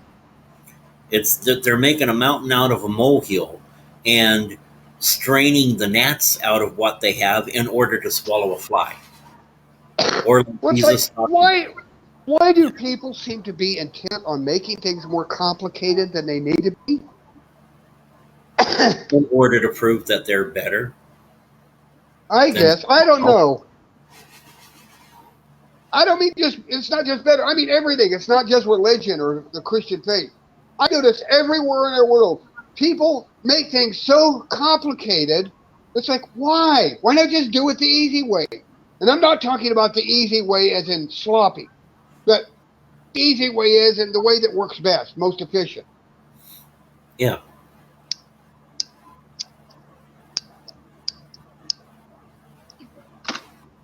It's like, just give an example that's outside of Christianity, okay? Just something secular as an example of complicated. England and most of the European community have a very simple system of taxation. below 20,000 a year, I believe it is. I'm not sure, but I think it's below 20,000 a year. You don't pay taxes, and I think it Yeah. increases. And I think you pay 1% for every $2,000 of income that you are over 20, until you reach a level at which you're paid 50%. But by the time you reach that level, you're making so much money it doesn't matter. And then we over here have our complicated tax system. Why don't we just follow the simple system that the European community follows? And I'm not saying this because I hate rich people or I feel like we got to stick it to them. It just makes more sense. The less you make, the less tax you pay. Yeah. That just, and then the same with their healthcare system, and the same with their unemployment system. It's all based on income. Below a certain income, you get all coverage. And then increases in brackets to increasing payment for you. Until when you're making that much money, it's not stick it to the rich. It's just that you're making so much, it doesn't matter if you're paying half your income in taxes and you have to pay a lot for health care and you don't get unemployment. Well, you get unemployment, but, you know, they have the work, I forgot what they call it, but they have the work something system there where people below a certain income, they get decent unemployment. I can't get unemployment. It's like I can't get unemployment because I'm employed by a temp agency, even though they haven't come up with a job with me in a few months, and I'm drawing Social Security. So I can't get unemployment to help out. Yeah. Our whole system needs to be changed. And you notice my reaction? I don't get mad over stuff. I use humor and I laugh at it. In this world right now, the way things are, you have to. And the only way you can get me scary, angry, violent, scary, angry, is if you try to hurt my family or friends. I try to be like Christ, but as hard as I have tried, when someone goes and hurts one of my family or my friends and I'm there, I will go off on them. And I mean violent, scary, angry. I'm not laughing anymore. My eyes change color depending on my mood, my health. When I am at that point of anger, you attack my family or friends, you'd better run if you see my eyes turn black. And they will. My sons told me that. When I am really, really ticked off, my eyes turn black. Yeah. I just know when it comes to anger where God's taken me from. Because and I try when not I was a child, I went I through all kinds of abuse. Well, I try not to get that angry. I try to get that angry. I mean, people can do whatever they want to me, and I'll try to get away. I'll try not to fight back because I don't want to hurt someone. I really don't like hurting anyone. But something in me I lose control when someone hurts my family or my friends. I'm trying to get better and be more like Jesus, but I'm just that way. You don't hurt my family and friends. I'm like a mama cat when it comes to that. See, when I was a child, I went through all kinds of abuse, and into my teen years, and because of that, and because of different choices I made from my teen years on, I became very bitter, angry, ready to fight, belligerent, almost incorrigible. That's the way I was. And I rebelled against church. I rebelled against authority. I was drinking all the time. I popped all the pills that I could. You name it, I was trying to do it. That's the way I was. We sound a lot alike. We sound a lot alike. When God finally got a hold of me and woke me up, let me realize what I was doing, He has turned me around from all that. It took a while, a long while, to get rid of a lot of the anger and different issues like that. And He's still working on me in some areas. Yeah. But today I could actually smile. I know the feeling. when I'm Well, talking about the issues that need to change in the church, it may make me upset, but I'm not ready to throw a chair through a window like I was before no. before God got a hold of me. Well, it's taken me a long time, but I finally reached the point where I'm not angry at anyone. I actually worry for people that are hateful like that because I worry what's going to happen to them if they never realize what they're doing and they get to the judgment day and find that they lost it all just because they hate it. Mm-hmm. Yeah. I don't like I mean, people, I have had people got a very bad reaction to this. People thought, what kind of sick person are you? But I said, if you look at the Bible, God doesn't want anyone to be lost. Mm-mm. Okay? Despite the horrible actions people may do, I feel sad. I feel grief over the thought of any human being being lost forever. And when I say even Hitler, people will look at me like, what? Yes, Hitler was sick, he was evil, he was horrible, but he was still a human being. He was human, and a lot of people don't realize that he thought he was doing God's work with what he did. He Actually, not literally did. quite. Sort of, but not quite. Hitler was inspired by Nietzsche, who was a nihilist. Hitler drew his inspiration for his philosophy from Nietzsche. And I have read him, and I've only found two things Nietzsche ever said that was worth remembering. That which does not destroy me increases my strength. And when you peer into the abyss peers into you. That was it. Everything he said, I'm sorry to say it, but it was just garbage. Yep. And Nietzsche is the one that inspired Hitler.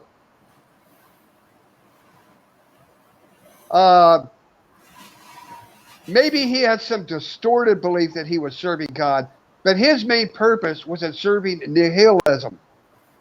Yeah. Which preached that you need the strongest rule, survival of the fittest. That was Hitler's faith. Right. But he thought that following that was what God wanted him to do. Yeah, maybe. I don't. That's tough. I'm not, yeah, I don't know. All I know, he was inspired by nihilism, which is nihilism is totally godless. So I don't see how he managed to mix the two together. Well, you wouldn't expect somebody that has some Jewish heritage in them to turn out like Hitler either, but it And I've happened. even had fellow Christians. It's like people read your Bible carefully. Okay. Anything can be forgiven, right? Now, you hear the church keep talking about original sin. If you read everything in the Bible, you quickly realize original sin in the sense that of the very first sin committed. What was the very first sin committed? Eating the fruit from the garden, from the tree of the knowledge of good and evil. Before that. Before that, with humanity, the first one was... Think back to the very first creation of God. What was the very first sin committed that started it all off? See, we're not the first creation. We're the second creation. You're talking about between Genesis 1:1, Genesis 1:2. No, before Genesis. The first creation before Genesis. Right. Well, Genesis 1:1 was in the beginning, but in Genesis 1:2, it says in the original, if you look to the scriptures, earth became waste and void. Yeah, but okay? If you look to the scriptures, you realize. But if you look in the scriptures, you quickly realize there is mention made of God's first creation before this universe. Right, and that's when he created all the heavenly host first. Mm-hmm. And Lucifer was the most powerful of the archangels, second only to God. Now, what was the very first sin committed that started the whole mess. When he said, I will be like the Most High, I will ascend up to them, he was puffing himself up in pride. There you got it. Ego pride. That's the original sin. That's what causes everything. People say the love of money is the root of all evil. No, ego pride is the root of all evil. Everything bad comes from ego pride. Now, It's the love of money that causes, it's the yeah, love but of self with ego and but pride that causes people, people want the money. but the love of money is caused by ego pride because people feel they deserve to have the money. They want Right. the money to, ego pride. Now, here's where I come with Christians have trouble. And I say, you don't have to accept it. We can disagree agreeably. But the way I feel is if Lucifer and the fallen could let go of their pride and say, God, we were wrong. We're sorry. Can we come home? He would let them. They could be saved too. If they could let go of their pride and say, God, we were wrong. We're sorry. Please, can you forgive us and take us back? He would do it. The only thing that condemns Lucifer and all the fallen angels is they can't let go of their pride. They still have to fight all the way. Yeah. They do. Yeah, but you see what I'm saying? And people just, no, God can forgive anything, but they're condemned forever. No, they're only condemned because they won't let go of their pride and tell God, hey, we were wrong. We're sorry. Can you forgive us and let us come home? That's the only thing keeping them from being saved. They won't let go of their pride. Instead, they want to fight against God to get even with him. Yeah. And unfortunately, a lot of humans are acting the same way. And Lucifer used that same trick with Adam and Eve in the garden. He appealed to their ego pride to get them to fail the 3 tests in the garden. Because the Garden of Eden was actually 3 tests. First, it was a test of faith. When he spoke to them through the serpent and told them the half-truth lies, he said, no, God told me this, I believe him. I'm not listening to you.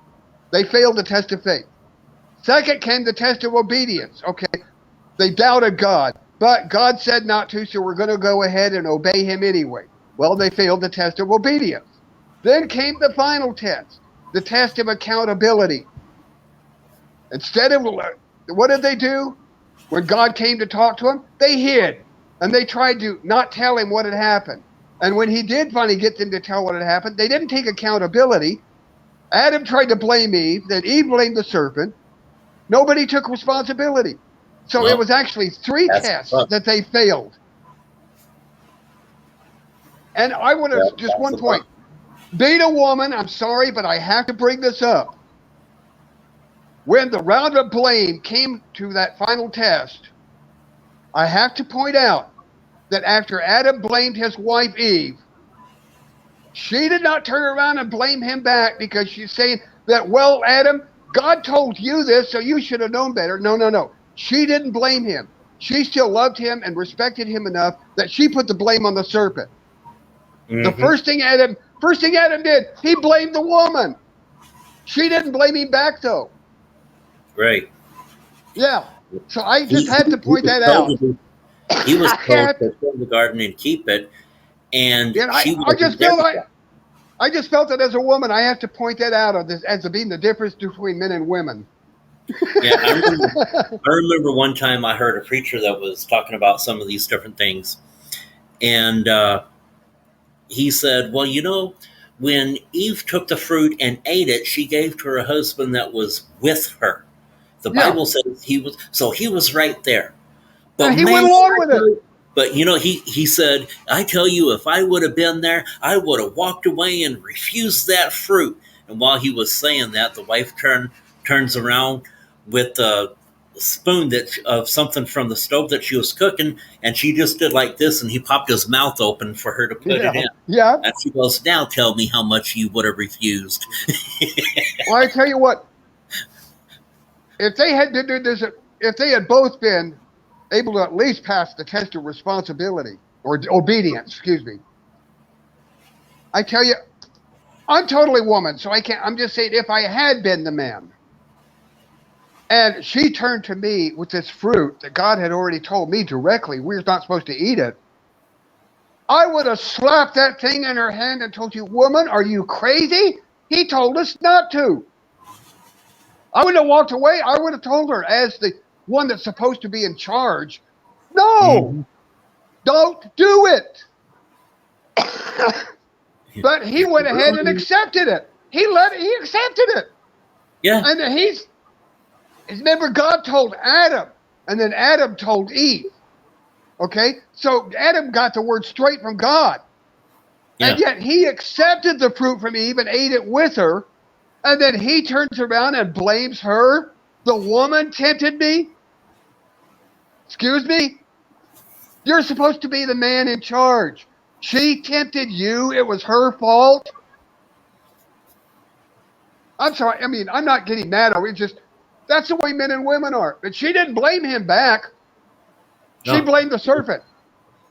Yeah. For tricking her. And it's like, I'm sorry, if I'd been her, I would have said, look, I respect him, but you, God, told him directly not to. You didn't. He told me. I offered him the fruit, and he took it anyway, even though you told him not to. So how is it my fault? I mean, I'm sorry. I'm not that great a person. If I had a guy turn around and blaming me for something like this, I would have turned around and said, look, God told you this directly, and yet you still take it from me and go ahead and do it. It's not my fault. You should have known better. Yeah. She didn't do that. She respected him. Yeah, I know that's a side issue. It's just personal with me. Men ever since have liked to blame women for everything. Men ever since have liked to blame everybody they can for everything. Yeah.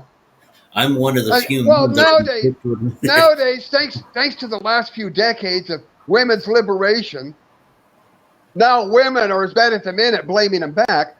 But it used to be that usually women did have enough respect for men that they didn't always blame them for stuff back. You know? Yeah. And I know that recently that's changed, because a part of women's liberation seems to have been that, well, in order to be liberated, we have to become as bad as the men. I don't know. You know, and it's like, but it used to be that it's usually the men that blames the women for everything, and the women take the blame and find some other excuse for it, but they don't put it back on the man, except they do nowadays. You don't pull that on women nowadays, but you could in my case. You could in my case, because something like that, I would try and be reasonable and say, give a reason or whatever. But the way I am by nature, I just cannot. My in-charge partner, I respect him enough that I'm not going to go coming down on them because they're the dominant one. That's just the way I am by nature. You know? And it's like, I'm saying that because of the way things are nowadays. The dominant in-charge partner should have enough respect and consideration not to blame their spouse. Right. For everything. Take the blame for yourself, or just say, things happen. It's nobody's fault.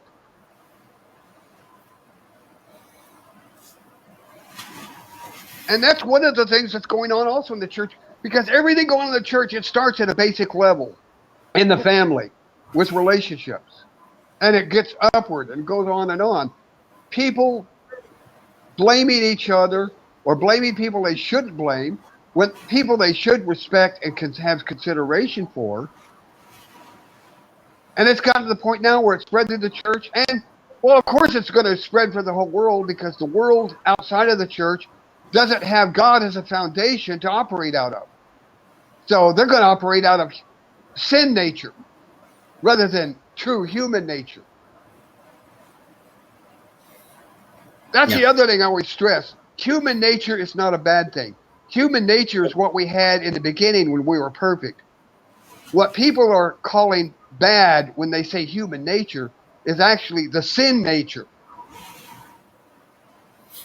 Human nature is not human nature is the best of us. It's sin nature that makes us bad. Right. And Right. but we in the church ought to try to set the example and affect the world around us. We shouldn't be letting the world affect us. Right. We're That's how supposed to it's be supposed to the be. we're supposed to be the salt and the leaven. We're not supposed to let the world flavor us. Yeah, we should flavor things around us, not the other way around.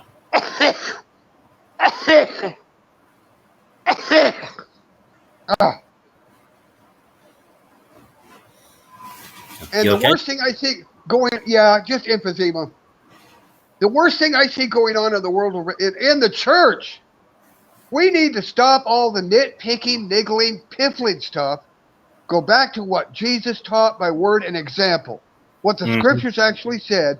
We need to band together in unity, a solidified front to spread our influence to the rest of the world instead Right. of letting every single little tiny nitpicky thing the world comes up with influence us. Right. Like, what about this? What about this?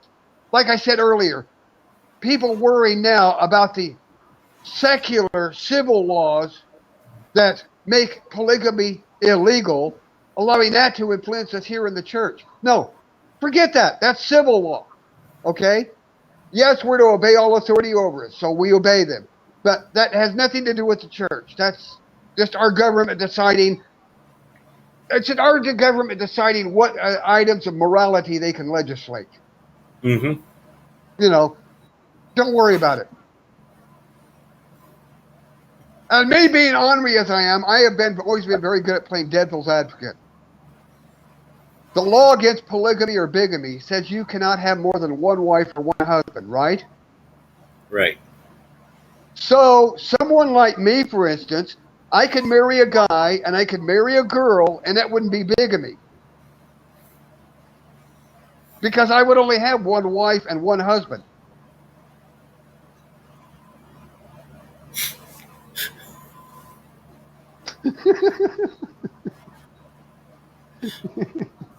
True. See, I can be nitpicky too when I want to be humorous, but not in real life. No. People start bringing up these nitpick. No, forget that. Okay. I tell them, what does Scripture actually say? What did Jesus do? What did Jesus say? That's what we got to get back to. Yeah. What did the scriptures actually say? In what context did it say it in? Well, like people were, because they were around then, but it's not mentioned in Scripture, okay? But you can compare it to something else. People today wonder about the morality of drugs and marijuana, okay? What do the Scriptures say about alcohol? Don't get drunk. It doesn't say anything against drinking, just don't get drunk, okay? So, if you can do drugs or marijuana without getting totally, completely wasted out of control, no problem. Do them. You know, if they legalize the drugs, they could regulate the quality. They could charge licensing fees. They could charge taxes. And they would put the cartels and the pushers out of business. So, and think about all the other jobs that would be created. So all you got to do is look at what's similar. The Bible said with regard to alcohol, which is the original. Actually, alcohol is a true hallucinogenic. Did you know that? Yeah. So alcohol, it says, don't get drunk. Don't be filled with, or in the King James says, be you not filled with wine, but with the Holy Spirit. Well, filled with means you've had too much. You're drunk. So, same with drugs. Fine, do drugs as long as you can keep it under control and you don't get totally wasted. No problem. Niggling little thing out of the way. Move on to the next thing. And people just use your own common sense, people, and look at what the scriptures really said and what Jesus said and what Jesus did. Instead of bringing it up as a matter of division in the church, just figure it out. Let's deal with the major issues. Of reaching the rest of the world with Christ's message. How to most effectively do that without turning people off or driving people away, and being very careful to avoid bringing anybody else into the church with a false message. We don't want to bring in more false Christians. We want to bring in true Christians. We want to bring in true Christians and Yeah. people that wants to hear the message. Yeah. Yeah. We want to have the major issue here in the church should only be what Jesus taught and how Jesus lived. Mm-hmm. Bringing that message to the world. And as he said, love others as I have loved you. Well, that means taking care of other people as much as we're able to. You know, shelters for the poor. Shelters for the poor and homeless. We would all be one. Yeah. All kinds of various means of helping people who are poor or homeless or don't have enough to have what they basically need to live decently. Mm-hmm. You know, ministering to the world because it's the right thing to do, not because we want to get praise. Right. That's the main issue. That should be the only issue. That should be the only issue our church has to face. Instead, we're bogged down with all these little niggling issues. People, just read the scriptures and figure it out. You got a mind. You claim you believe in God. You pray. You depend on the Spirit for inspiration and guidance. Then do so. Yeah. If that's what you say you believe, act like it, please. The only thing I'd say that's a minor niggling thing, but it's not really, because Paul addresses it. There are two kinds of sin. There is objective sin and there is subjective sin. And Paul addresses this when he talks about eating meat sacrificed to idols. In today's terms, I ran into this when I was in the Southern Baptist Church. I didn't feel there's anything wrong with having a beer or a wine. When I was out, because of what Paul wrote, and I thought about it, thought he's right. Whenever I was out with the other young people from that Southern Baptist church, like to a Pizza Hut or whatever, I would go ahead and just order a Coke. Because not only did I not want to upset any of the others, but as Paul said, maybe there's someone in that group might be just weak enough to decide that if I'm in the Baptist church now and I'm drinking, maybe it's okay after all. And as Paul said, if they think it's a sin and they do it, then they've committed a sin. Mm-hmm. And if they commit a sin for that reason, then I've committed a sin by having caused them to sin. So in the church, we need to also pay attention to the people around us so that we will not sin by causing someone else to do something that they believe is a sin. Because if they believe it's a sin, then it's a sin for them. Yeah. Yeah, and that's what we got to be careful for. Well, that's like I had one friend, because I came out fully when I was 48, and I taught myself how to do the makeup and all that stuff, and I changed out my wardrobe, and I had one poor friend that there's not much I could do. I got to be myself. But they were considering it. And I told them, said, look, I've known you. This is somebody I knew a long time back that I ran into. So, look, I've known you, and maybe what you're feeling is real, maybe not, but don't let seeing me dressed up the way I am influence you, okay? I told him, if you're really straight, there's two things about this. If you're really straight, there's two bad things about you trying to follow my example. Number one is, it's going to tear you up as much as it tore me up trying to be normal. And number two, if you are straight, you're probably also going to feel guilty and like you're committing a sin by doing it because you see me doing it and it's okay, which it is okay. But for you, it wouldn't because you think it's wrong. So I told him, before you actually consider following my example and maybe coming out, you need to talk to a psychologist and make sure this is what you're really feeling. You need to talk to yourself. Think about it with yourself and make sure it's real or not. You know? So even with us LGBT, we can't help but be ourselves. There's no way around that. But we need to be aware of how other people may react to us in the sense that maybe someone might think, well, it's okay to be bi or gay or lesbian if they see couples that are together. And if you're aware of that, there's somebody they talk to about it. You need to make sure to let them know that you better be very sure of this. Because if you try getting into this when you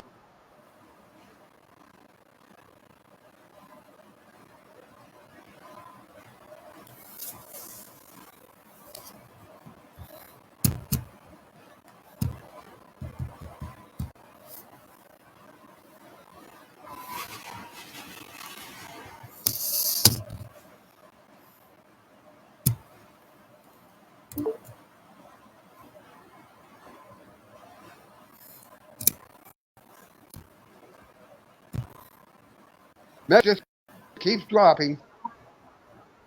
Yeah. But we need, as LGBT, we need to be care of the people around us to make sure that maybe we don't Mhm. accidentally influence someone to try what being the way we are when it isn't for them. I mean, if we're aware of it, make sure to let them know you have to be very sure of this in yourself. Yeah. Because if it's a straight person, if you try to copy one of us because you think maybe there's something to it, it's going to tear you up. Yeah. Yeah. And myself, my wife, we're straight, Yeah. but we're allies. And we want everybody, whether straight or LGBT, we want them to be their authentic Yeah. self, not just Well, around it's like us, but everywhere. Well, it's like many homophobics that have this belief that someone can be turned gay. Nobody can be turned gay or lesbian or bi. Uh, People that do wind up turning gay or lesbian or bi as a result of whatever usually become very self-destructive and suicidal because it's not normal for them. Hmm. Saying a Just person can become gay to me is about the same as saying that somebody could become a chicken sandwich because they went to KFC. well, It just doesn't happen. in a sense, someone can turn gay or lesbian or bi, in a sense, but they can't really turn. They turn in the sense that they try doing it. Yeah. But as a result, if they maintain that when it's not them, they're going to become self destructive and suicidal because they're not living the way that's natural for them. Right. They have to And be authentic to who they actually are. while we're standing for our rights as LGBT Christians, we need to make sure we don't accidentally hurt someone else by our examples.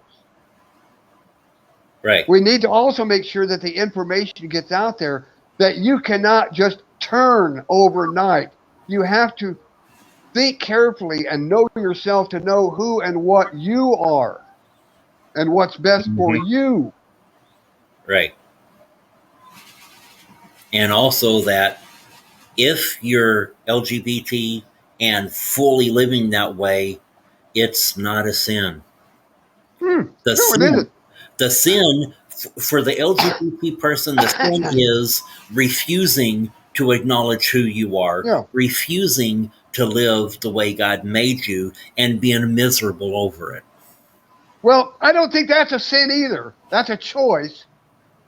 But if you choose mistakenly to try to live to that false standard the way that you feel God wants you to, I don't think it's going to be considered a sin. You're going to make your own life miserable, yes, but I don't think it's going to be considered a sin against you, you know.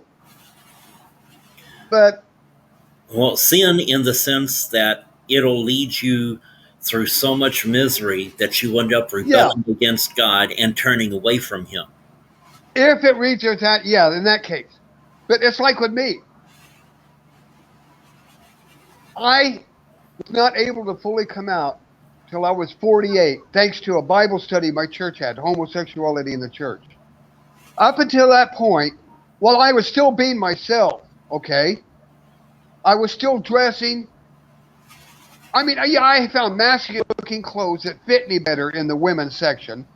You know, I was sticking with clothes that passed for masculine looking, you know. I wasn't wearing makeup. I had my hair short. all that stuff.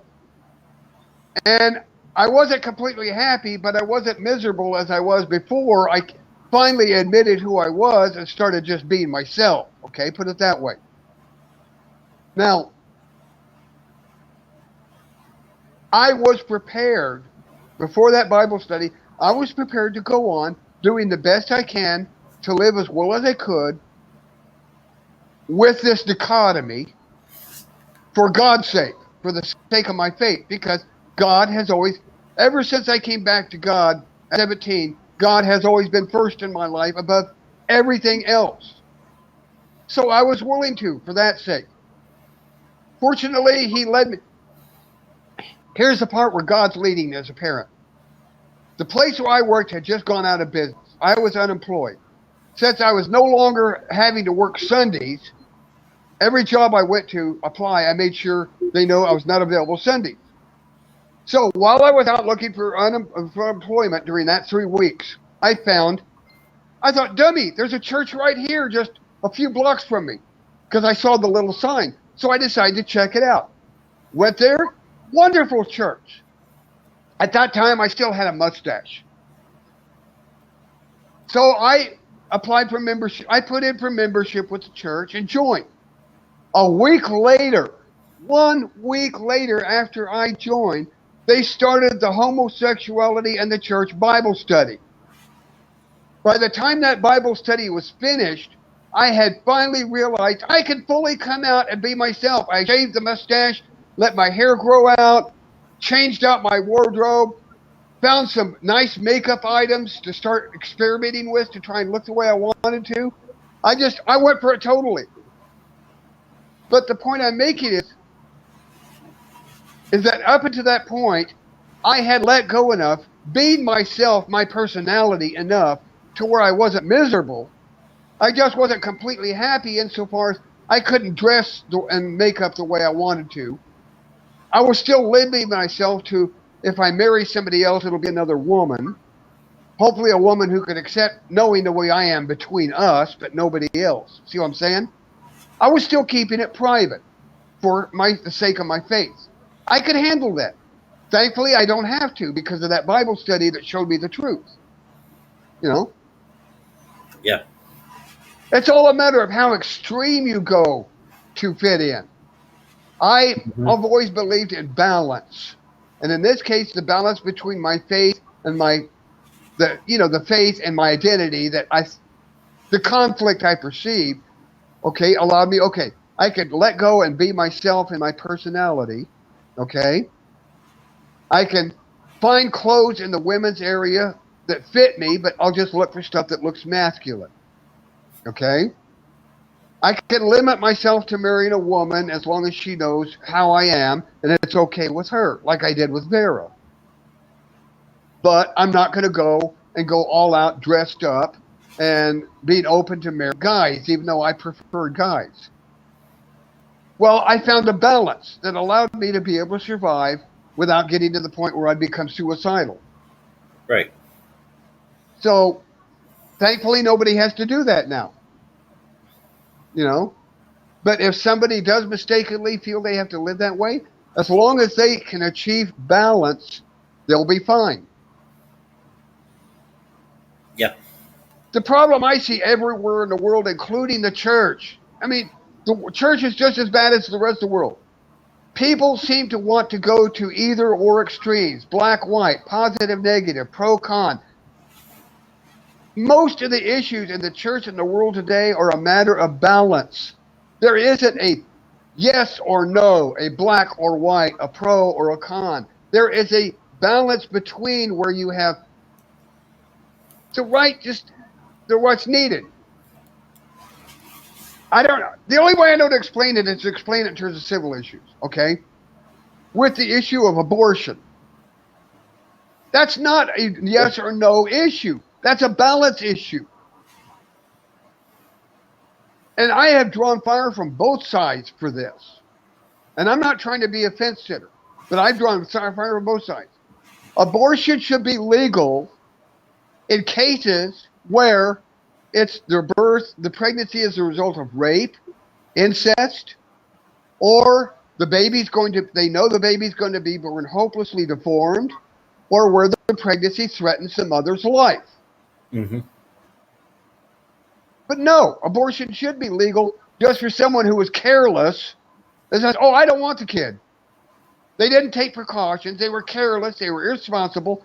You were irresponsible. You were careless. Now you're going to give birth to the kid. You can put him up for adoption, but you're going to do the responsible thing and give birth. You know?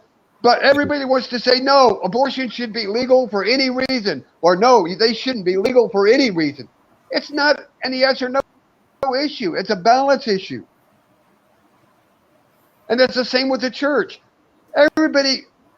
We have these issues. There is no polarity in most issues. You have to find the balance between the extremes. Yeah.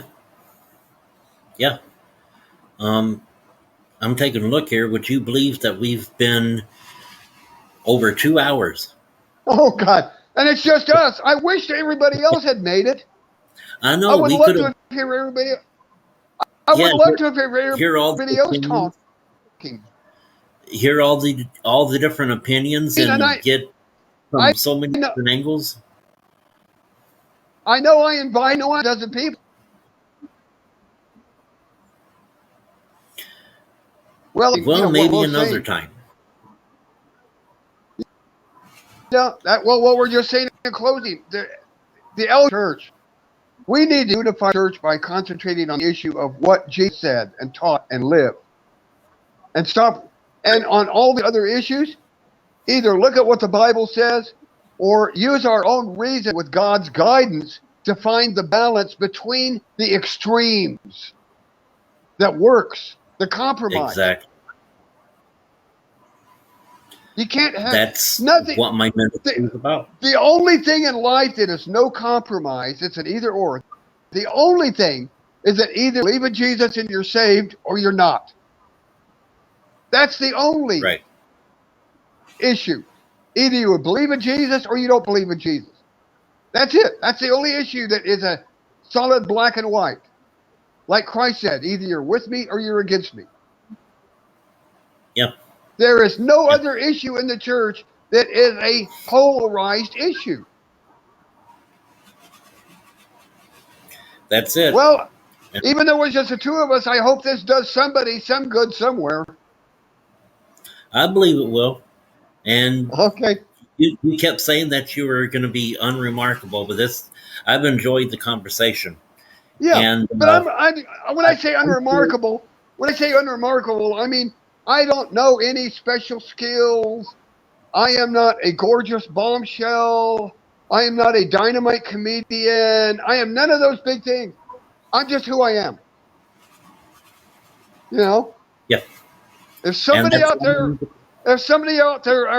wants to put me in a comedy show and make me the new Betty White, that's fine with me. I'll be happy with that. Betty White is my hero. I'm also sure that we'll be having more discussions like this, not just you and me, but we'll eventually get others involved as well, and we'll have fun with it. Okay. We'll teach people what needs to be about all the balance. Yeah, because I hate to be the one doing most of the talking. I like to hear everybody else. What do you guys got to say? I like the few things you told. I learned a couple of new things from what you told me. I like learning new things as long as it's accurate information. Yeah. I don't like learning stuff that isn't true, that I find out later isn't true, because then I feel really... Like when I was a kid and I was in my preteens, and oh God, I felt so stupid when I repeated something my grandmother always told me. Because I saw somebody doing it, and I told them, I gave them the warning my grandmother told me. Don't eat that butter straight, you'll get worms. And they looked at me and said, what, are you stupid? You don't get worms from eating butter. You don't?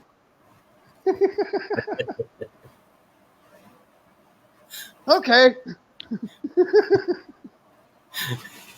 So as long as someone gives me accurate, correct information, I'm happy to listen to other people and learn. Yeah.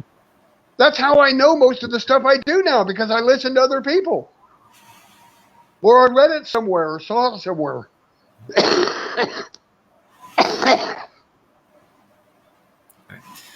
Well, I'm going to go ahead and let you go. Like I said, I've enjoyed talking to you, Okay. and we'll do this again sometime. But I know I've got a few other things that I need to get done, and like for one, I got to walk the dog. So the poor dog's been sitting in the other room waiting for me to finish. Well, I tell you one thing I learned. One thing I learned, because in some ways, I'm lazy. Okay? I like doing things the easy way. One thing I learned, because I grew up with dogs because my grandmother was scared of cats. And at some later point, I realized, it occurred to me, bright idea here, and this was one bright idea that actually worked. I taught our dogs how to use a litter box. Yeah. And it was easy. It's going to be a little while. I said, I got a big one of those big underbed storage pans that Riverbend makes. That's twice the size of a litter box. I filled it up with litter halfway, and then I showed them the litter box, and they got the idea within a couple of days. They go to the litter box to do their business, both liquid and solid. Freaked my grandmother out. She'd never heard of a dog using a litter box. But I never had to walk the dogs anymore except for exercise. I didn't have to worry about carrying along a poop scooper. Yeah. Because they did all their business in the big litter pan that we left out in the bathroom for them. All right. So there's an idea. You might try training him to use a litter box. Yeah, I might have to check into that. So All you need with a dog, though, is, like I said, you get one of those underbed storage plastic. Rubbermaid makes them. Somebody else does, I'm sure. But one of those great big plastic underbed storage pans. That you want to get the one that has the flat bottom with the edge around. You don't want to get the ones with the slot across the middle. The ones that have the total flat bottom. And those are big enough for a dog to use. Of course, I used to use them for my cats, too, because litter boxes aren't even big enough for cats. barely. Okay, bye-bye. I'll talk to you later. Okay. Bye.